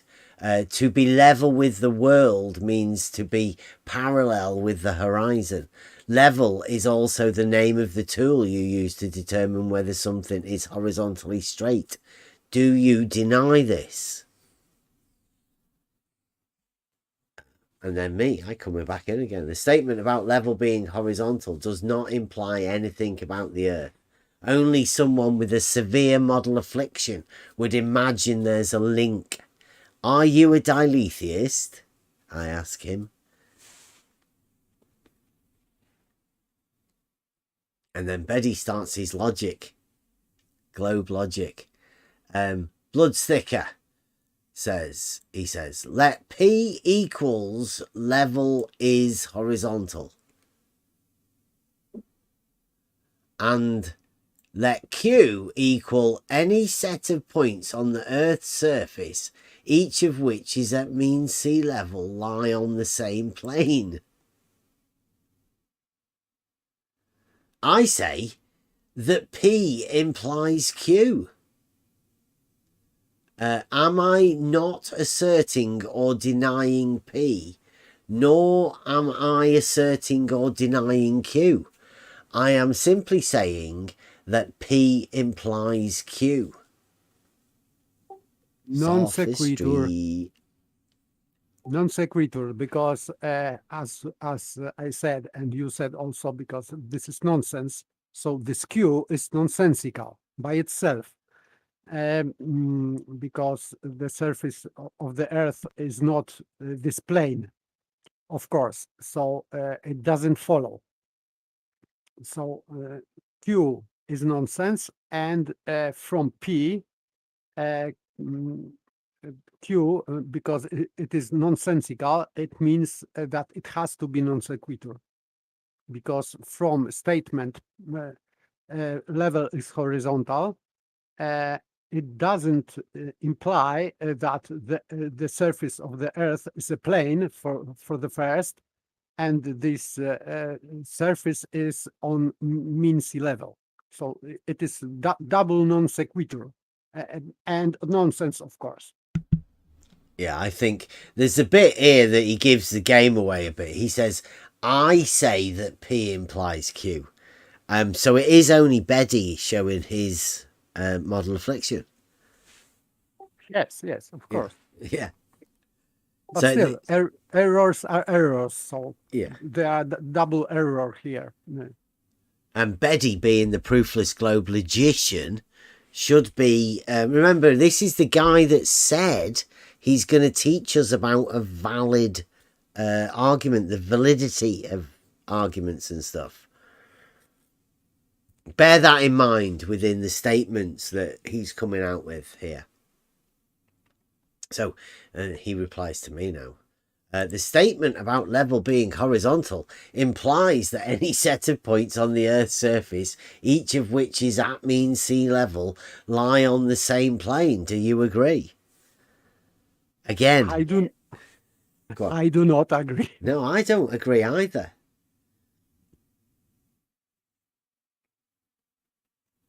It's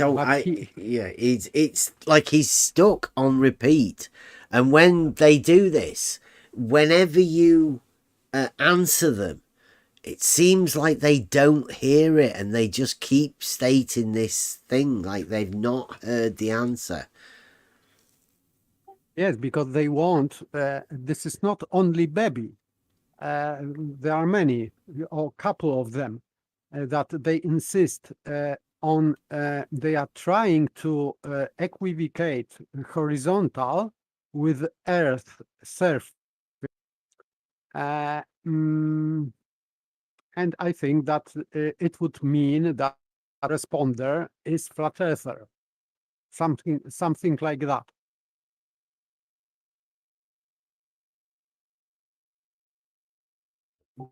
It is non sequitur, of course. So the answer, even from me, I am not surveyor, would be no.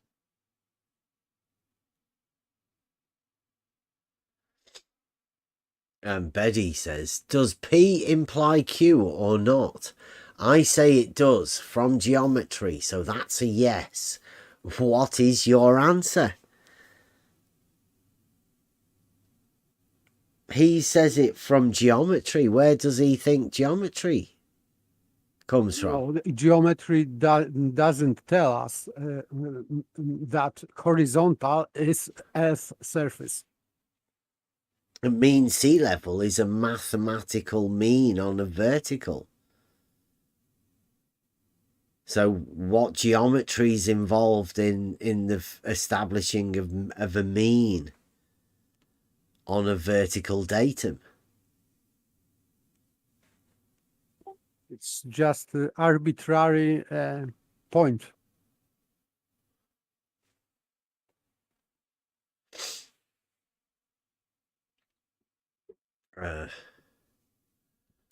Why do you choose to deny demonstrable reality? To which Betty says, avoiding the question still, this makes me suspect you are far from serious. An honest person would answer an honest question. Does P imply Q or not? Again, like these are the implications that he's made in his head, that he imagines the implications. Why would you want to get anybody else to agree with the implications that you've made without trying to justify it or talk about it in a conversation? What is the need for somebody else to agree with the implications that you've formed? I don't get this sort of thing, but this is Beddy. Maybe he's trying to sort his own mind out with the aid of Blood's Thicker. I don't know, but still, these implications are false. It is non sequitur, and it means that it does not imply. This P does not imply this Q in his example. It does not. It is non sequitur. So the answer is no. So even if Blood Thicker didn't deny it, I deny it. Yeah, I do as well. Baby is here, can hear that. I deny his implication. Right, so this is where whatever comes in. Now, whatever's another one of the PAC members, the Paralogism Advisory Council. These people like to team together, and whatever coming in is showing that Beddy needs a little bit of help. So whatever says to Blood's Thicker, indeed, Mead sea level is a point halfway between the average high and low tides, and a single point cannot define a surface. There you go. The global MSL is a type of vertical datum that is not a single point from which elevations are referenced. An elevation above mean sea level is to the reference datum, not the point on the ocean's shore. The reference datum of the mean sea level for that particular place that you're in.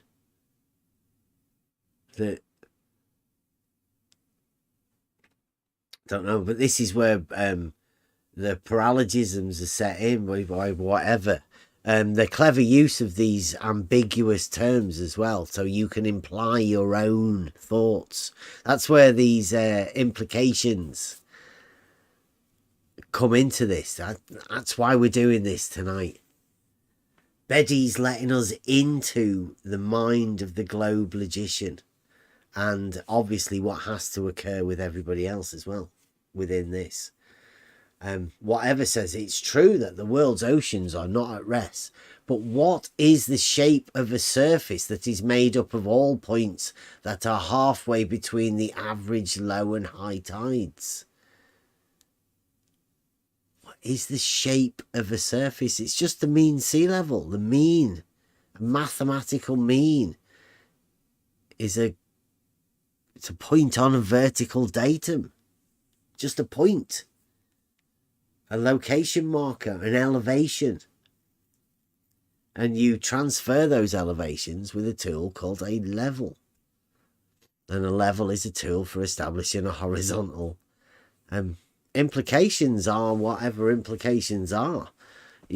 All we do is talk about the facts of reality, and that's all we ever have done. You can imply whatever you want into these statements that we make, but you can't refute them and you can't deny them. Reality is reality. Level is horizontal. Imply what you want. Bloodsticker says, I'm sorry, I cannot entertain your affliction. You seem to be struggling with observable reality. Level is to horizontal as plumb is to vertical. I'm sorry you deny this. Have a good evening. Hat tip, bloods. Nice work. And Create Belief says, so your argument is, I see no one, therefore I can go off anywhere. Betty, even by your standards, that's delusional. Your other argument, maps exist, therefore Earth's a globe. Jesus, Betty, this is getting worse for you. Tell me, when did you ever see the Earth as a whole thing? That's Fight the Flat Earth's realm. Again, they should have a word with each other. Create Belief, oh, I can't wait to see you on Beyond the Imaginary Curve channel. I do as well. Love to see it. Go and see Dell, Betty.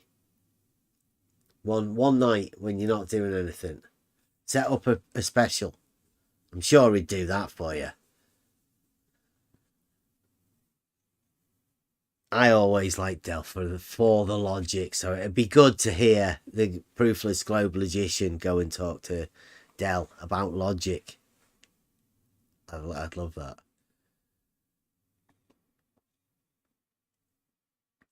Hey, thanks for getting that he has no proof. Yeah.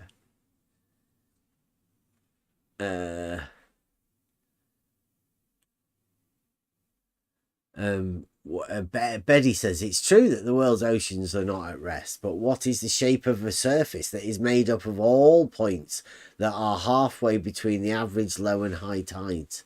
That's a good way of putting it. Will they answer the question? It's just points in different places. That's it.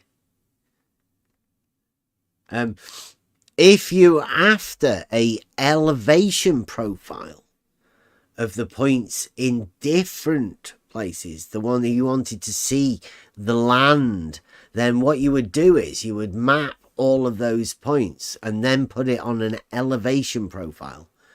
And on that elevation profile, all of the points of an equal elevation would lie on a horizontal line. with the measured differences being on the vertical, which is perpendicular to the horizontal. Every elevation profile that is in reality. Yes, but he's talking about shape of the surface. So he is implying that these points should be on real surface of the Earth. This is false implication. Yeah, I think it's somehow, like, I never managed to get to talk to them about these sort of things because ECV just stops you from within the conversation. But yeah, we've never got to establish how the mean sea level is established and then how that's transferred outwards from that initial point.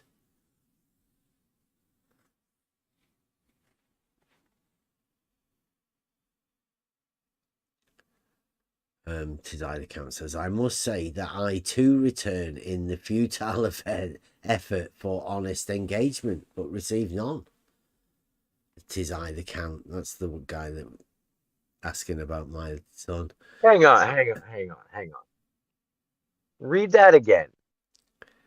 Tizai the Count wants engagement. Yeah, when he sits in he returns here for honest engagement. Yeah. Well, he'd have to actually engage. Just text chat trolls is not engagement. Well, like come and have a conversation. That's engagement. He says this is not an honest group. Well, I would differ with you. I think this is perhaps the most honest group, and some people don't like honesty. Some people don't like to hear it. They think it's I'll say I'm probably the most honest, but I'm a little biased. I use my real name and everything, and they still don't talk to me. I think that might be why. Well, yeah, they do have a thing with truth and proof. They get upset by it, this group of people, because they can't have any. They're not allowed that within their framework for their model. They don't have proofs. So anybody that does have a proof, you end up with haters.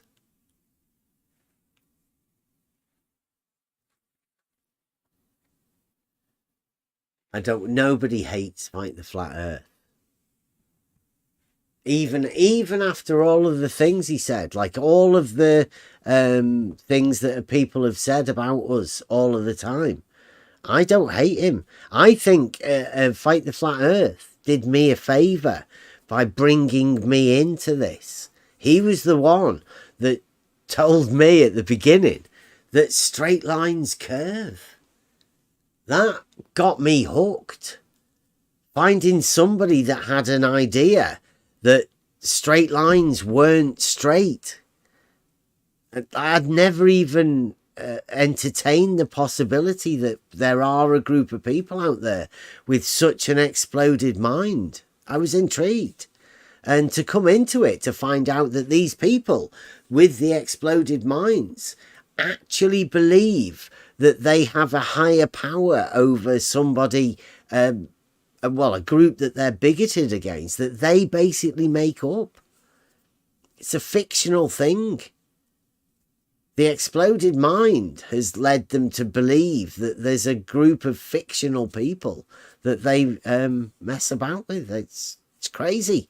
And they want to put other people like me, into this group for no reason.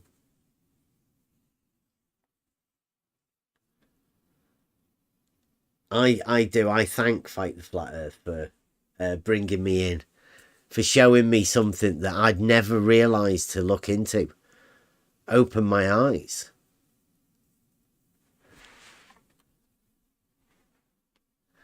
Never thought I would say this in my entire life. But thanks, FTFE. He won't talk. His ECV's gone too high a level. He can't do it.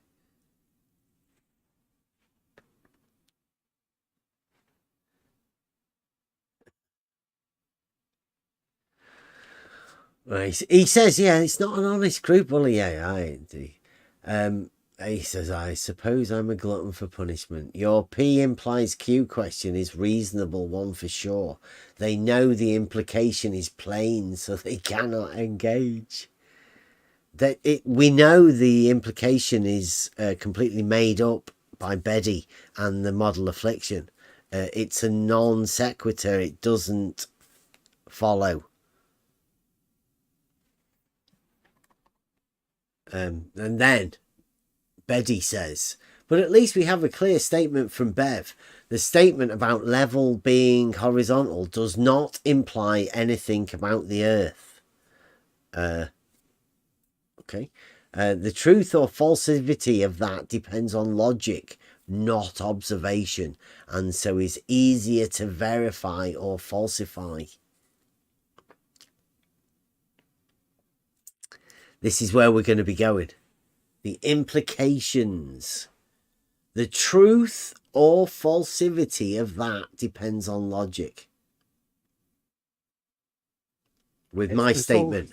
The statement about level being horizontal does not imply anything about the Earth.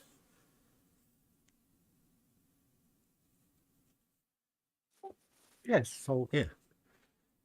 So his response to this guy T's either count is good. I would sign under this statement. Mm-hmm.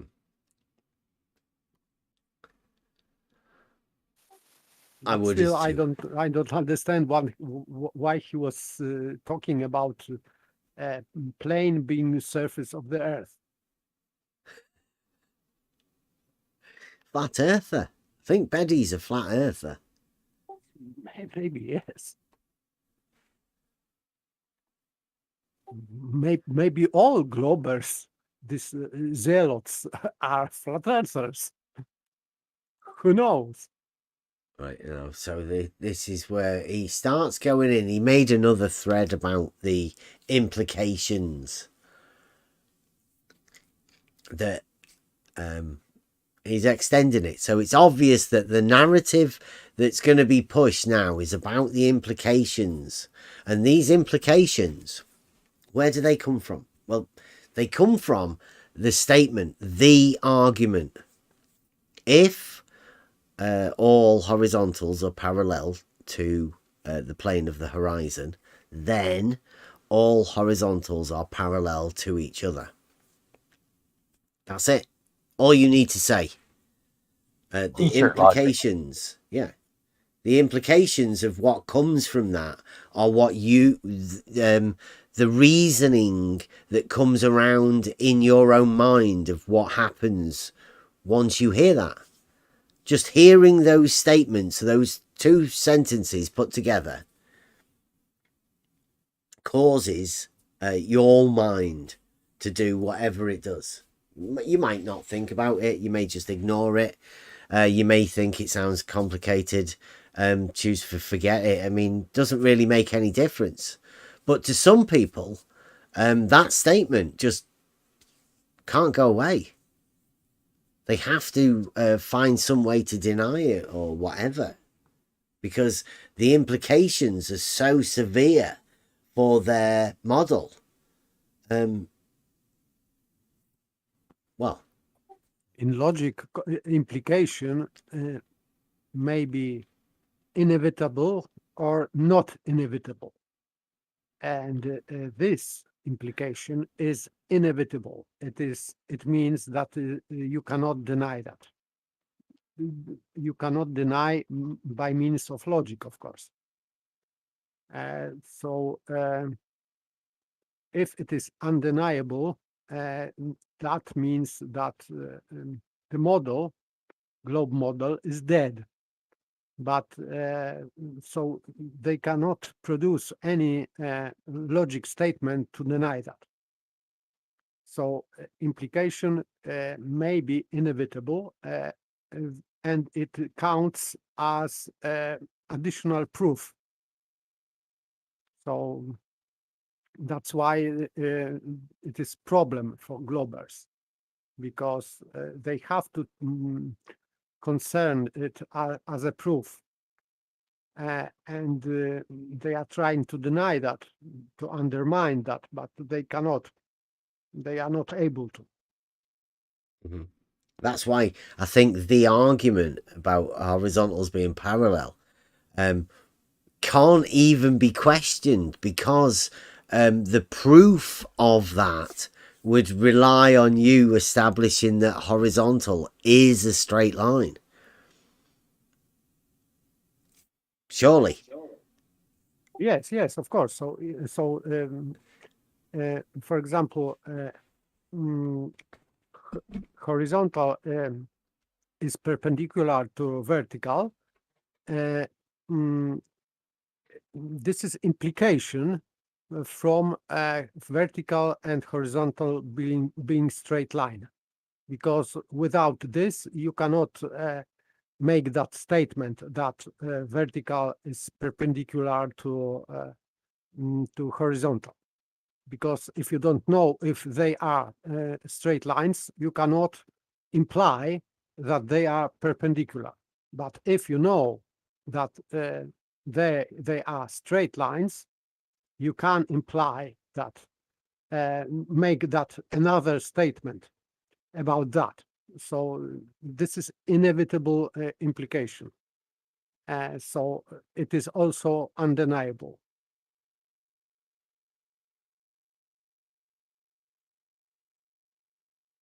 Pretty obvious why this is following on from earlier.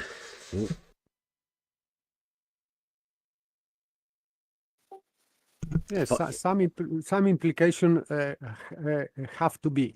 So like from adding numbers, for example, if we're adding 1 to 1 and it equals 2, the implication of that is that if we add 2 to 1, 3.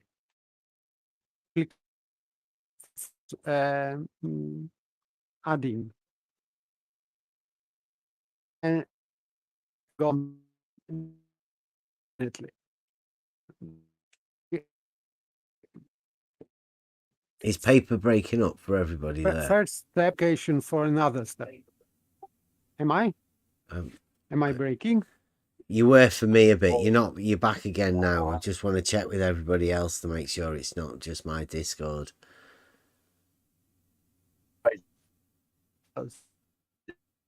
Uh-oh, that's breaking up again. Is that breaking up for you, paper? No.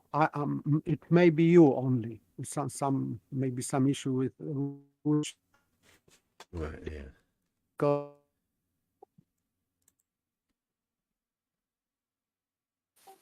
Rob, you heard me pretty well, yes? Without Not that I understand every word that you said. That's my fault. But I heard everything. Okay. Okay, sounds like we're back again. It might be me sharing screens. Let me just dip out of Discord and come back in again.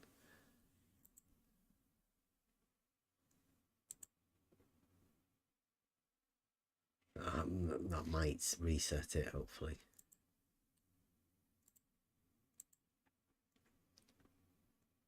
Put the screen back up. Right, hopefully that works again. So, this is only a 16 comment thread, but it's not often that we get many comments on the videos, but when things like this occur, it's good. I like going over this. So Askin says, I don't understand what you're doing. Bev has never said that level is horizontal implies anything about the land. Is your best evidence that level is not horizontal reciprocating zenith angles? When will someone else establish a horizontal and actually show level deviating from that without measurements using the atmosphere as a measuring rod? Can you not see that the water level at rest will never deviate from horizontal? Do you not care? Do you not feel an obligation to honestly engage?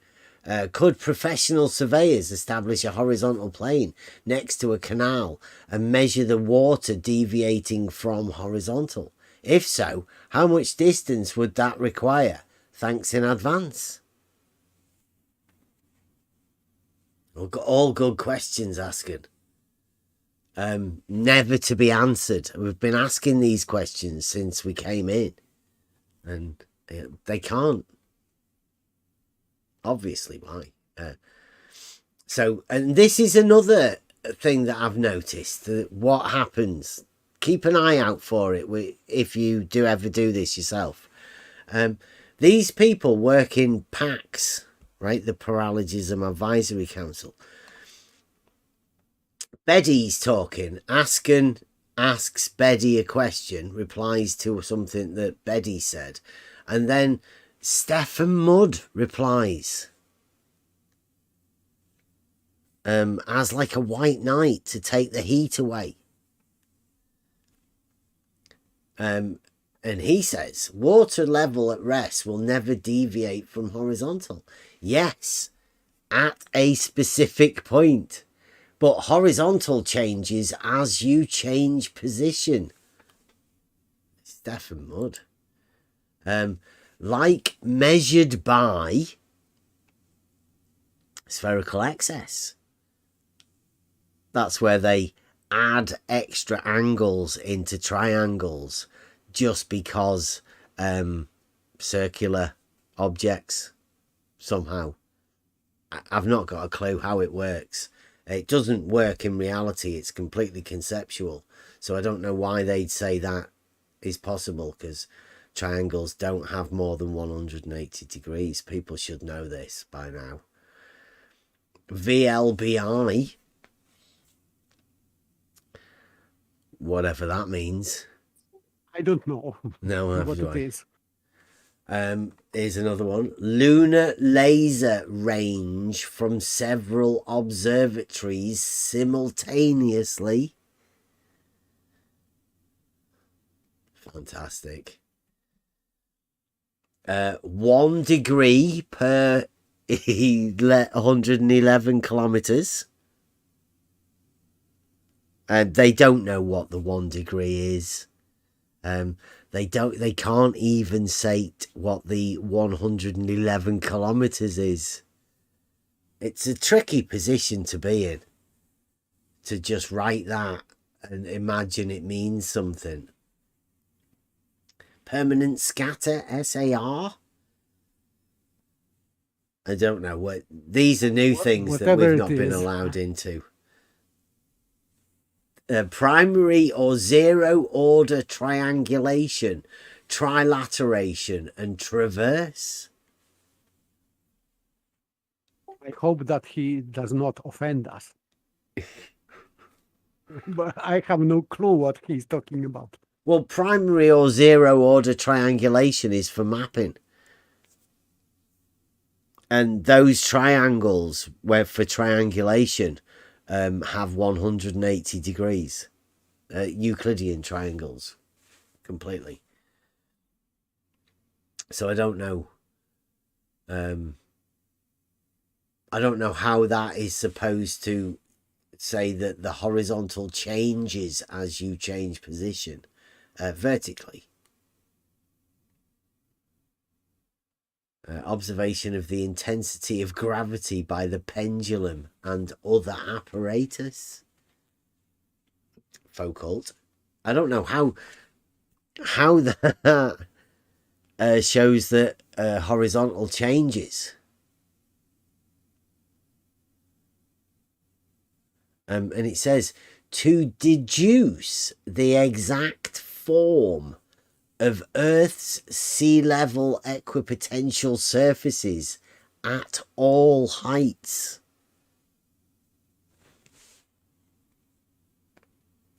to deduce the exact form of the Earth's sea level equipotential surfaces at all heights. So someone is deducing from this Earth sea level equipotential surface, imaginary surface which does not exist, to be the surface of the Earth. I don't know. But he says here, so the question is, where is the valid measurements showing all horizontals on Earth to be parallel?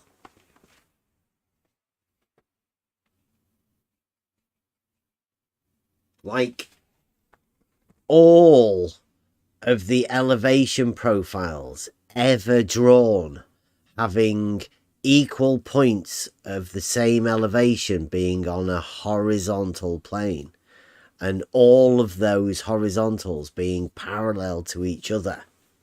The actual measurements of the land, those measurements, I would take it those would be valid measurements if they'd been depicted in an elevation profile. Would that be true? Because it appears that this Stefan Mudd has never seen an elevation profile.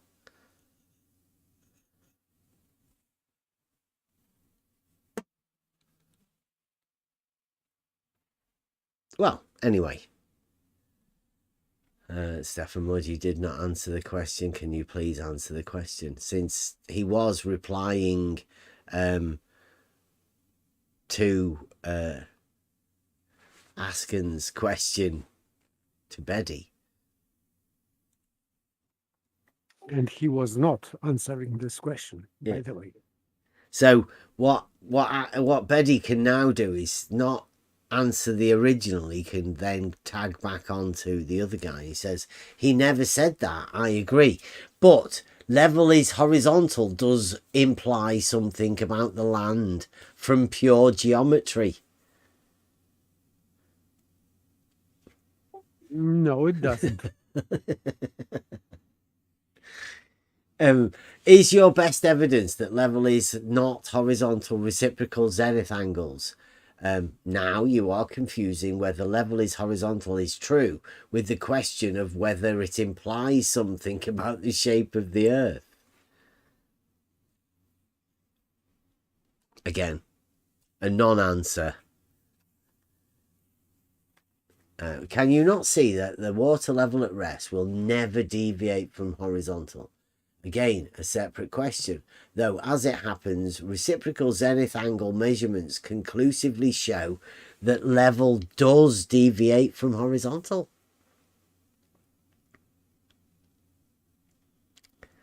Well done.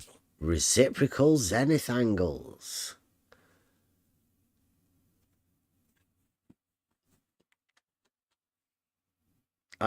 That has an implication of that statement. That implies that vertical and horizontal are not perpendicular. Yes, and he is using word measurement, so this is obligation on him to show that measurement. He will. He's got Blue Marble. Blue Marble's working on that. Do you not care very much? Do you not feel an obligation to honestly engage? Absolutely. What makes you think I am not doing so?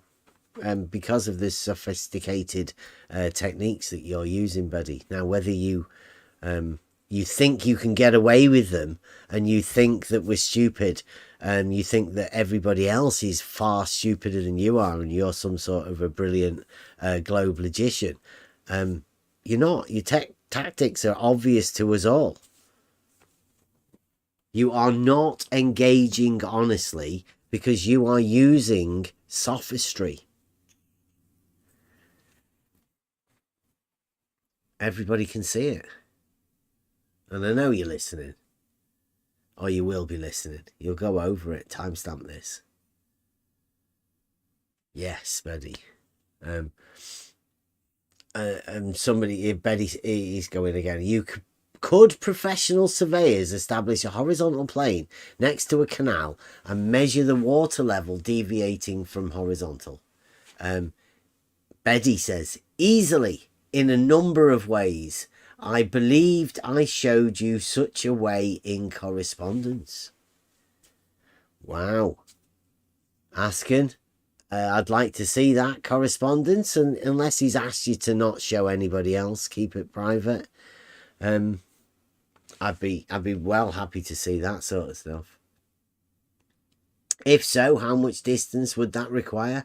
Wallace achieved it over 6 miles, like the picture that we just showed you earlier that my son took, with a fairly crude instrumentation. Wallace did it with fairly crude instrumentation. My son did it with a P1000.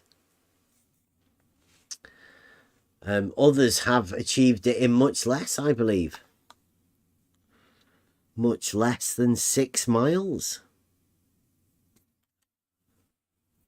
Wallace never actually came back with a picture. Whereas my lad has got a picture of it for everyone to see. But nobody's bothered about it. Nobody cares. It doesn't really have that same sort of ring. Level is horizontal. Here's the proof that level's horizontal. Isn't the same as here's a picture. It's different somehow. There we go. Stefan Mudd comes back with Bev and his horizontal claim has a consequence. Even though this claim is denied having a result, it still has an effect on Earth's shape. I'll read that again because it sounds like a confused mind. This is Stefan Mudd 9 hours ago, earlier on today. It says, Bev and his horizontal claim has a consequence. Yes, but there's a proof. Yeah, there's a proof there. Even though this claim is denied having a result, it still has an effect on Earth's shape. Not very clear statement. I don't know. I'm still trying to work out what it means. It's a confused mind, right? That's the exploded mind. Or deliberately written in such a manner to have some escape route, because if claim is denied, having a result, it doesn't make any sense. This part of this sentence that does not make any sense for me. Denied claim having a result. I don't understand. So I think, well, I'd say it could be he's talking about his own mind, right? Although he's denying it, there's still something in his mind that keeps connecting it to Earth's shape, and it implies something in his mind about his model. He can't separate the statement and the proof statement from his model, and the implications are burying away, chipping away at little bits of his model.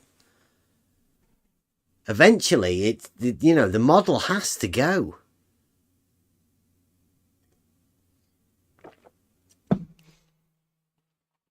But it's a time process.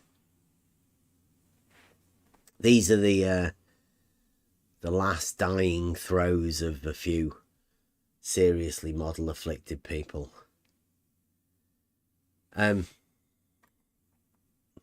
So Askin says, what do you mean? Why do you care? What is your goal? Are you trying to stop Bev from doing what? Can't you see that it is you obsessing over Bev that is the real phenomenon?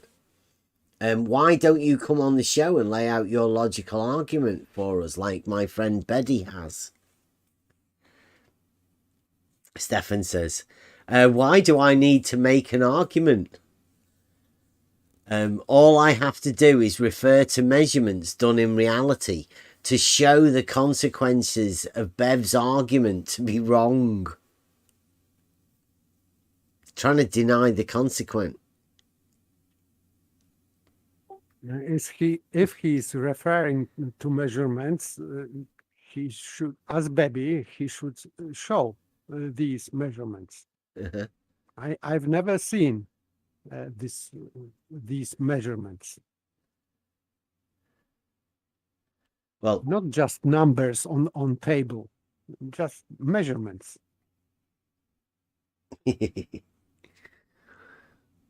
Stefan says, so you disagree? Why? What is wrong by referring to measurements which shows no single horizontal on a sphere, like Earth is parallel? I'll try again. Right, this is the exploded mind once you start. Or, I mean, it could be foreign. I don't know. So you disagree. Why? What is wrong by referring to measurements which shows no single horizontal on a sphere, like Earth is parallel? And this is begging the question, because he's referring to measurements which were made on a sphere. I don't know on which sphere he made, or someone made this measurements, because if he is referring to Earth, it would be circular reasoning, because making measurements of the Earth to establish that this is a sphere, it would be a circular reasoning. So you cannot do that. So not nonsense. Well, it's a nonsense statement anyway, because if you have a sphere, right, a ball, and it's on a surface with a slant, a tilt, it will roll. If the surface is horizontal, then the ball will remain motionless. If you then place another piece on top with the balance point of the plane in the correct position, that will also be horizontal. Those two horizontals, the one that the ball is on and the one that is on the ball, would both be parallel, as depicted by the perpendicularity straight through the center of the touching points, the tangent points of these two planes to the sphere. So there's two horizontals that break what he's just said on a sphere, an actual sphere in reality, provable by the balance point and the no motion of the ball.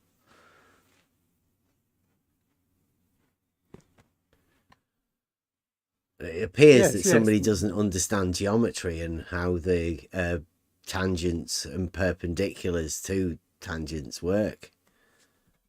Yes, but this mistake is about that he's stating that there is no single horizontal on a sphere. So yes, that would be refutation of this statement. Yeah. But still, he's trying to make a measurement of something, assuming that he is making this measurements on a sphere. Therefore, sphere. It is circular reasoning. Yeah. So it is just formal logical fallacy anyway.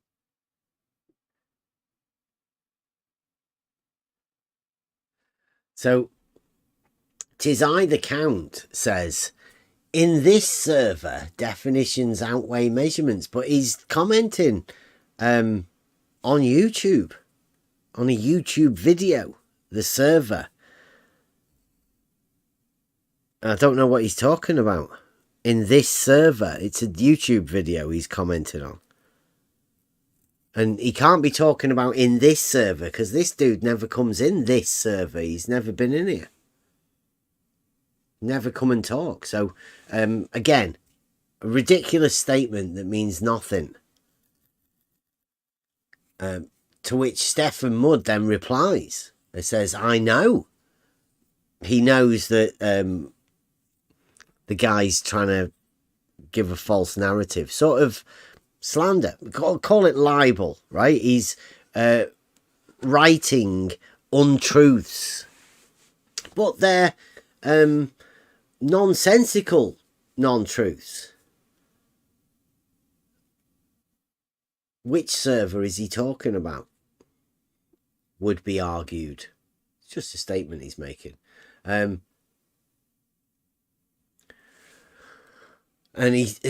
Stefan says, that is the argument which is used all of the time. What argument? One? I don't know. Yes, which one? There's no argument it said, because he's replying to Tizai the Count that says, in this server, definitions outweigh measurements.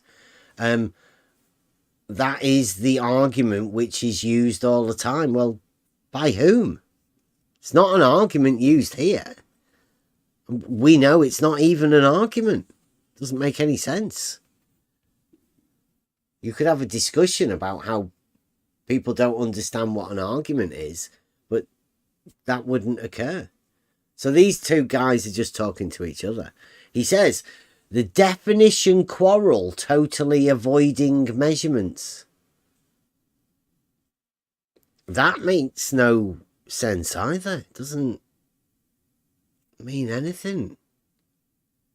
Definition gives you certainty that if you are measuring something, you are measuring this thing which is defined. So hang on, can I jump in just for a second? Mm-hmm. Well, all I want to say is these guys are talking about measurements like they have them. Yeah. Of course, they don't. Have measurements? Oh. Can they show us these measurements? No, or they can just talk about them. Yeah, they're going to show us some calculations they've made. No, they're not. No. They're not even going to do that. Yeah, I get you, but if anything, they would give us a calculation or a formula or something. They won't actually come with the actual measurements. Ridiculous. They won't be able to, because the moment they do anything like that, to give anything, it will be able to be proved false. Proven false. So they cannot do it, because there's a stolen concept in their measurement thing. They know they can't talk about this. This is ECV. Guaranteed. All based around Euclidean geometry. Stolen concepts are all over the place. Anybody wants to know about them, come in and we'll have a chat. And he says, and we know why. As soon as measurements are taken into account, Bev and his companions' claim falls apart. What claim? Level is horizontal? They think a measurement taken can disprove level being horizontal. Let's have that discussion, please. Let's go there.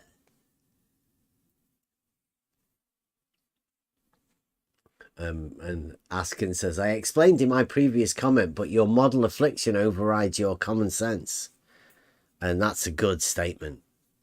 That is good. Stefan Mudd says, what model affliction? The one based upon a hell of a lot of science you hardly know about. That'll be blue marble science. Maybe you can explain geodesy by radio interferometry and why it's wrong. Or maybe the Great Arc of India and why it gives evidence for the curve of the Earth by spherical excess. They didn't. There's no spherical excess there. Or are you just going by definitions as Bev does? No. I think if you look back into it, level is horizontal is a statement that I then used to prove that level is horizontal. There's a whole lot around it, but that statement was proved and is provable. That's what we do. We prove the definition is true. They think it's just a definition.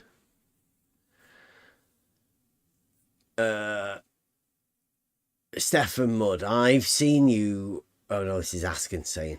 I've seen you preaching the globe for a long time. Somebody must have really triggered you good.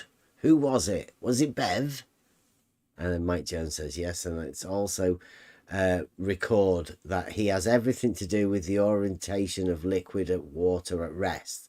We can hold water level in the air above uneven ground, and that water level will establish horizontal always. You're learning, little buddy. That's the term of endearment Mike uses.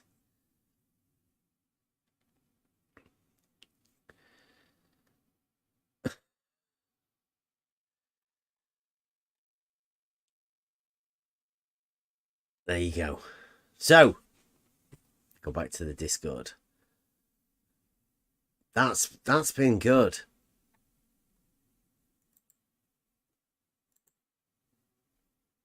Thank you very much for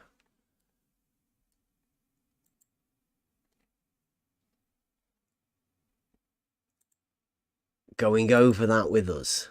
So, basically, what I wanted to go over tonight was the implications. Now, these implications of us stating these simple facts,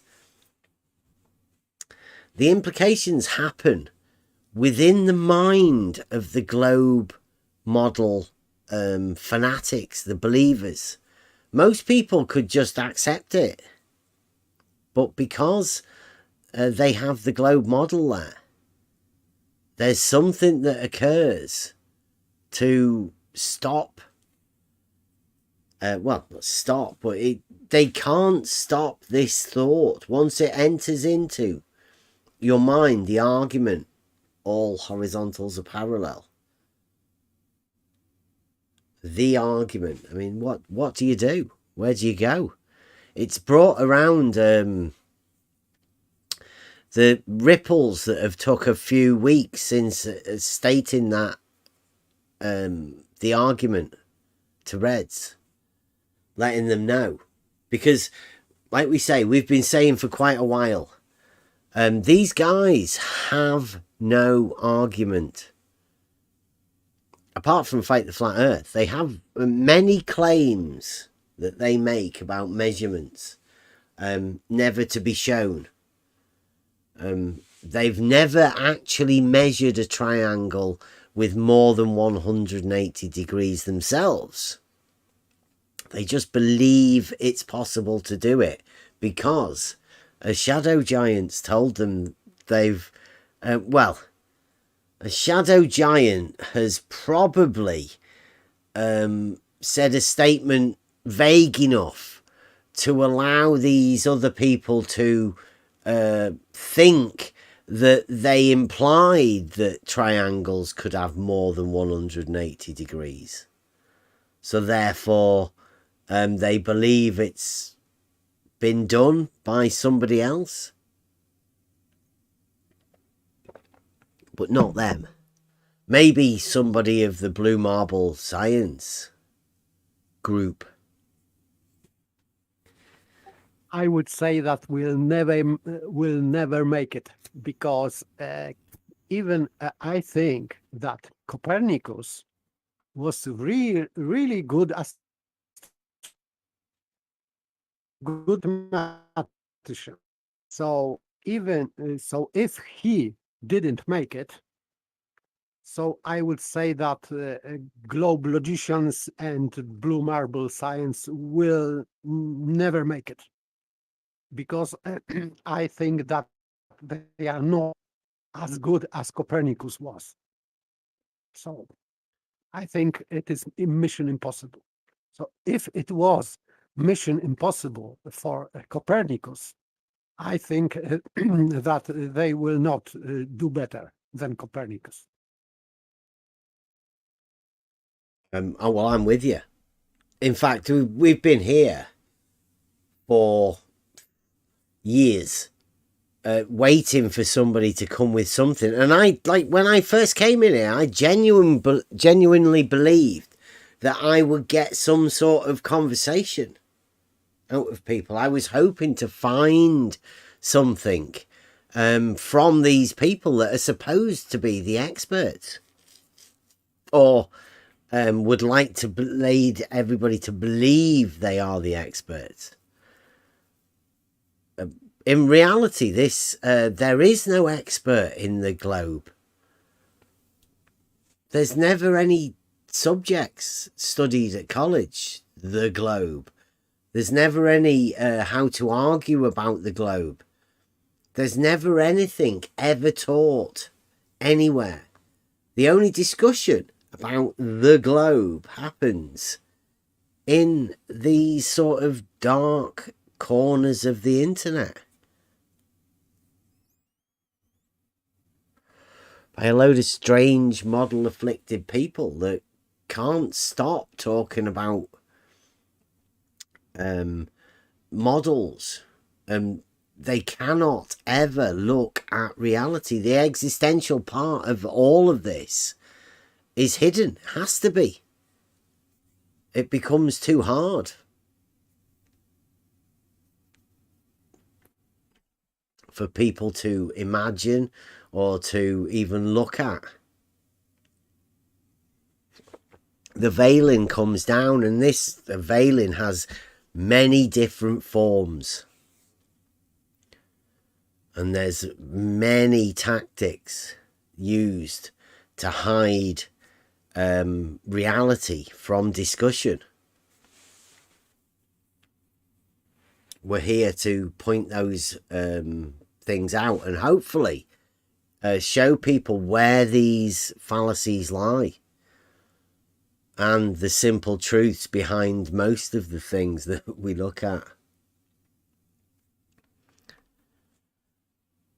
The music's going to be great. Got some good stuff there, Buster. J-Ro's been working hard. I think we're getting there. But the implications of all of these things, sometimes I think, like we said to Betty, the horizontals being parallel is just a fact of reality. You shouldn't take it as an argument for any model. It's just something, a statement that you can make from reality. The implications of reality being a certain way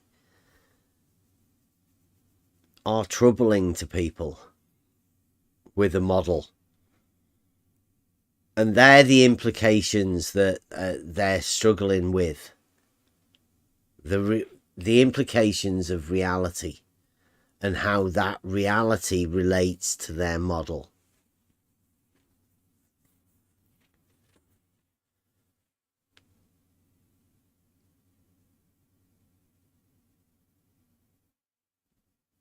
Has anybody got anything else? It's a bit early, but I'm feeling like I need to get going. I would say that Sophistry was very strong today with Baby. Yeah, the Globalogician does show us how Sophistry works. And I'm guessing Betty coming in it as the Globalogician, his character, is the logic guy for the globe, and coming in with such a heavy, sophisticated approach. He tried many different tactics that shows how it's going to be coming in the near future. But I am afraid that his sophistry is too complicated for, say, average bulls and say true. So I don't think that it could be utilized soon, because I don't think that they understand what Baby is doing. Yeah, I don't think they could replicate it, could they? Yes, yes. I think not now. Not now. Although this is where we've been talking about the Paralogism Advisory Council. Other people will imagine that it's too sophisticated for them. So they would just refer to Beddy as though Beddy has done something that they imagine he has. Yes, but this is dangerous, because without understanding what Baby is talking about, they are in risk of being ridiculed. So it's not safe way. They'd be accepting a paralogism given to them by Beddy. Beddy would then become the shadow giant, the living shadow giant handing out paralogisms. Yes, that would that would work for them. I don't know, but still, it is not very safe. I think that's why we're here at the minute. We have to point out these dishonest tactics, because there are people that will take on what Beddy's saying as though it means something. They won't see the non sequiturs and all of the fallacies that he's developed within to his arguments. They won't see them, and they'll imagine that is a proper argument. And then call us liars. Yeah. Yes, if we spot fallacy, yes, therefore you are a liar. So what they can say, they cannot can't counter that. So just labeling people instead. This is sad, but they are doing that all the time. Yeah. I like Balanced Truths just come up with a great thing. He says, maybe we should refer to it as the globe memory. Now, I like that. Because whatever was there has definitely gone. It is, to me, something in the past. It's gone. It exists no more, if it ever existed in any sort of form. The globe memory. I like that. I might have to title tomorrow's show. Or globe collective memory.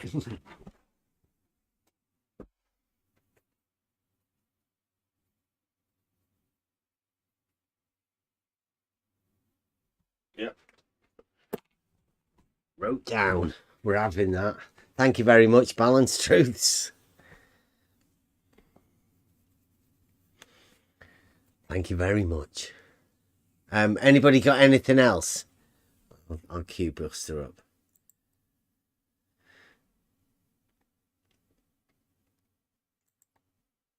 No. Okay, so thank you very much for joining. I think what we've done tonight may not be seen or known for the reasons why we're doing it. We have done the sophistry and exposing. Hopefully, we've exposed the proofless globe logician and his sophistry. Maybe you see it, maybe you don't. Maybe you look around, you see it, or you see that you start seeing it everywhere. Come back, join us tomorrow. Free for all Friday. The globe memory.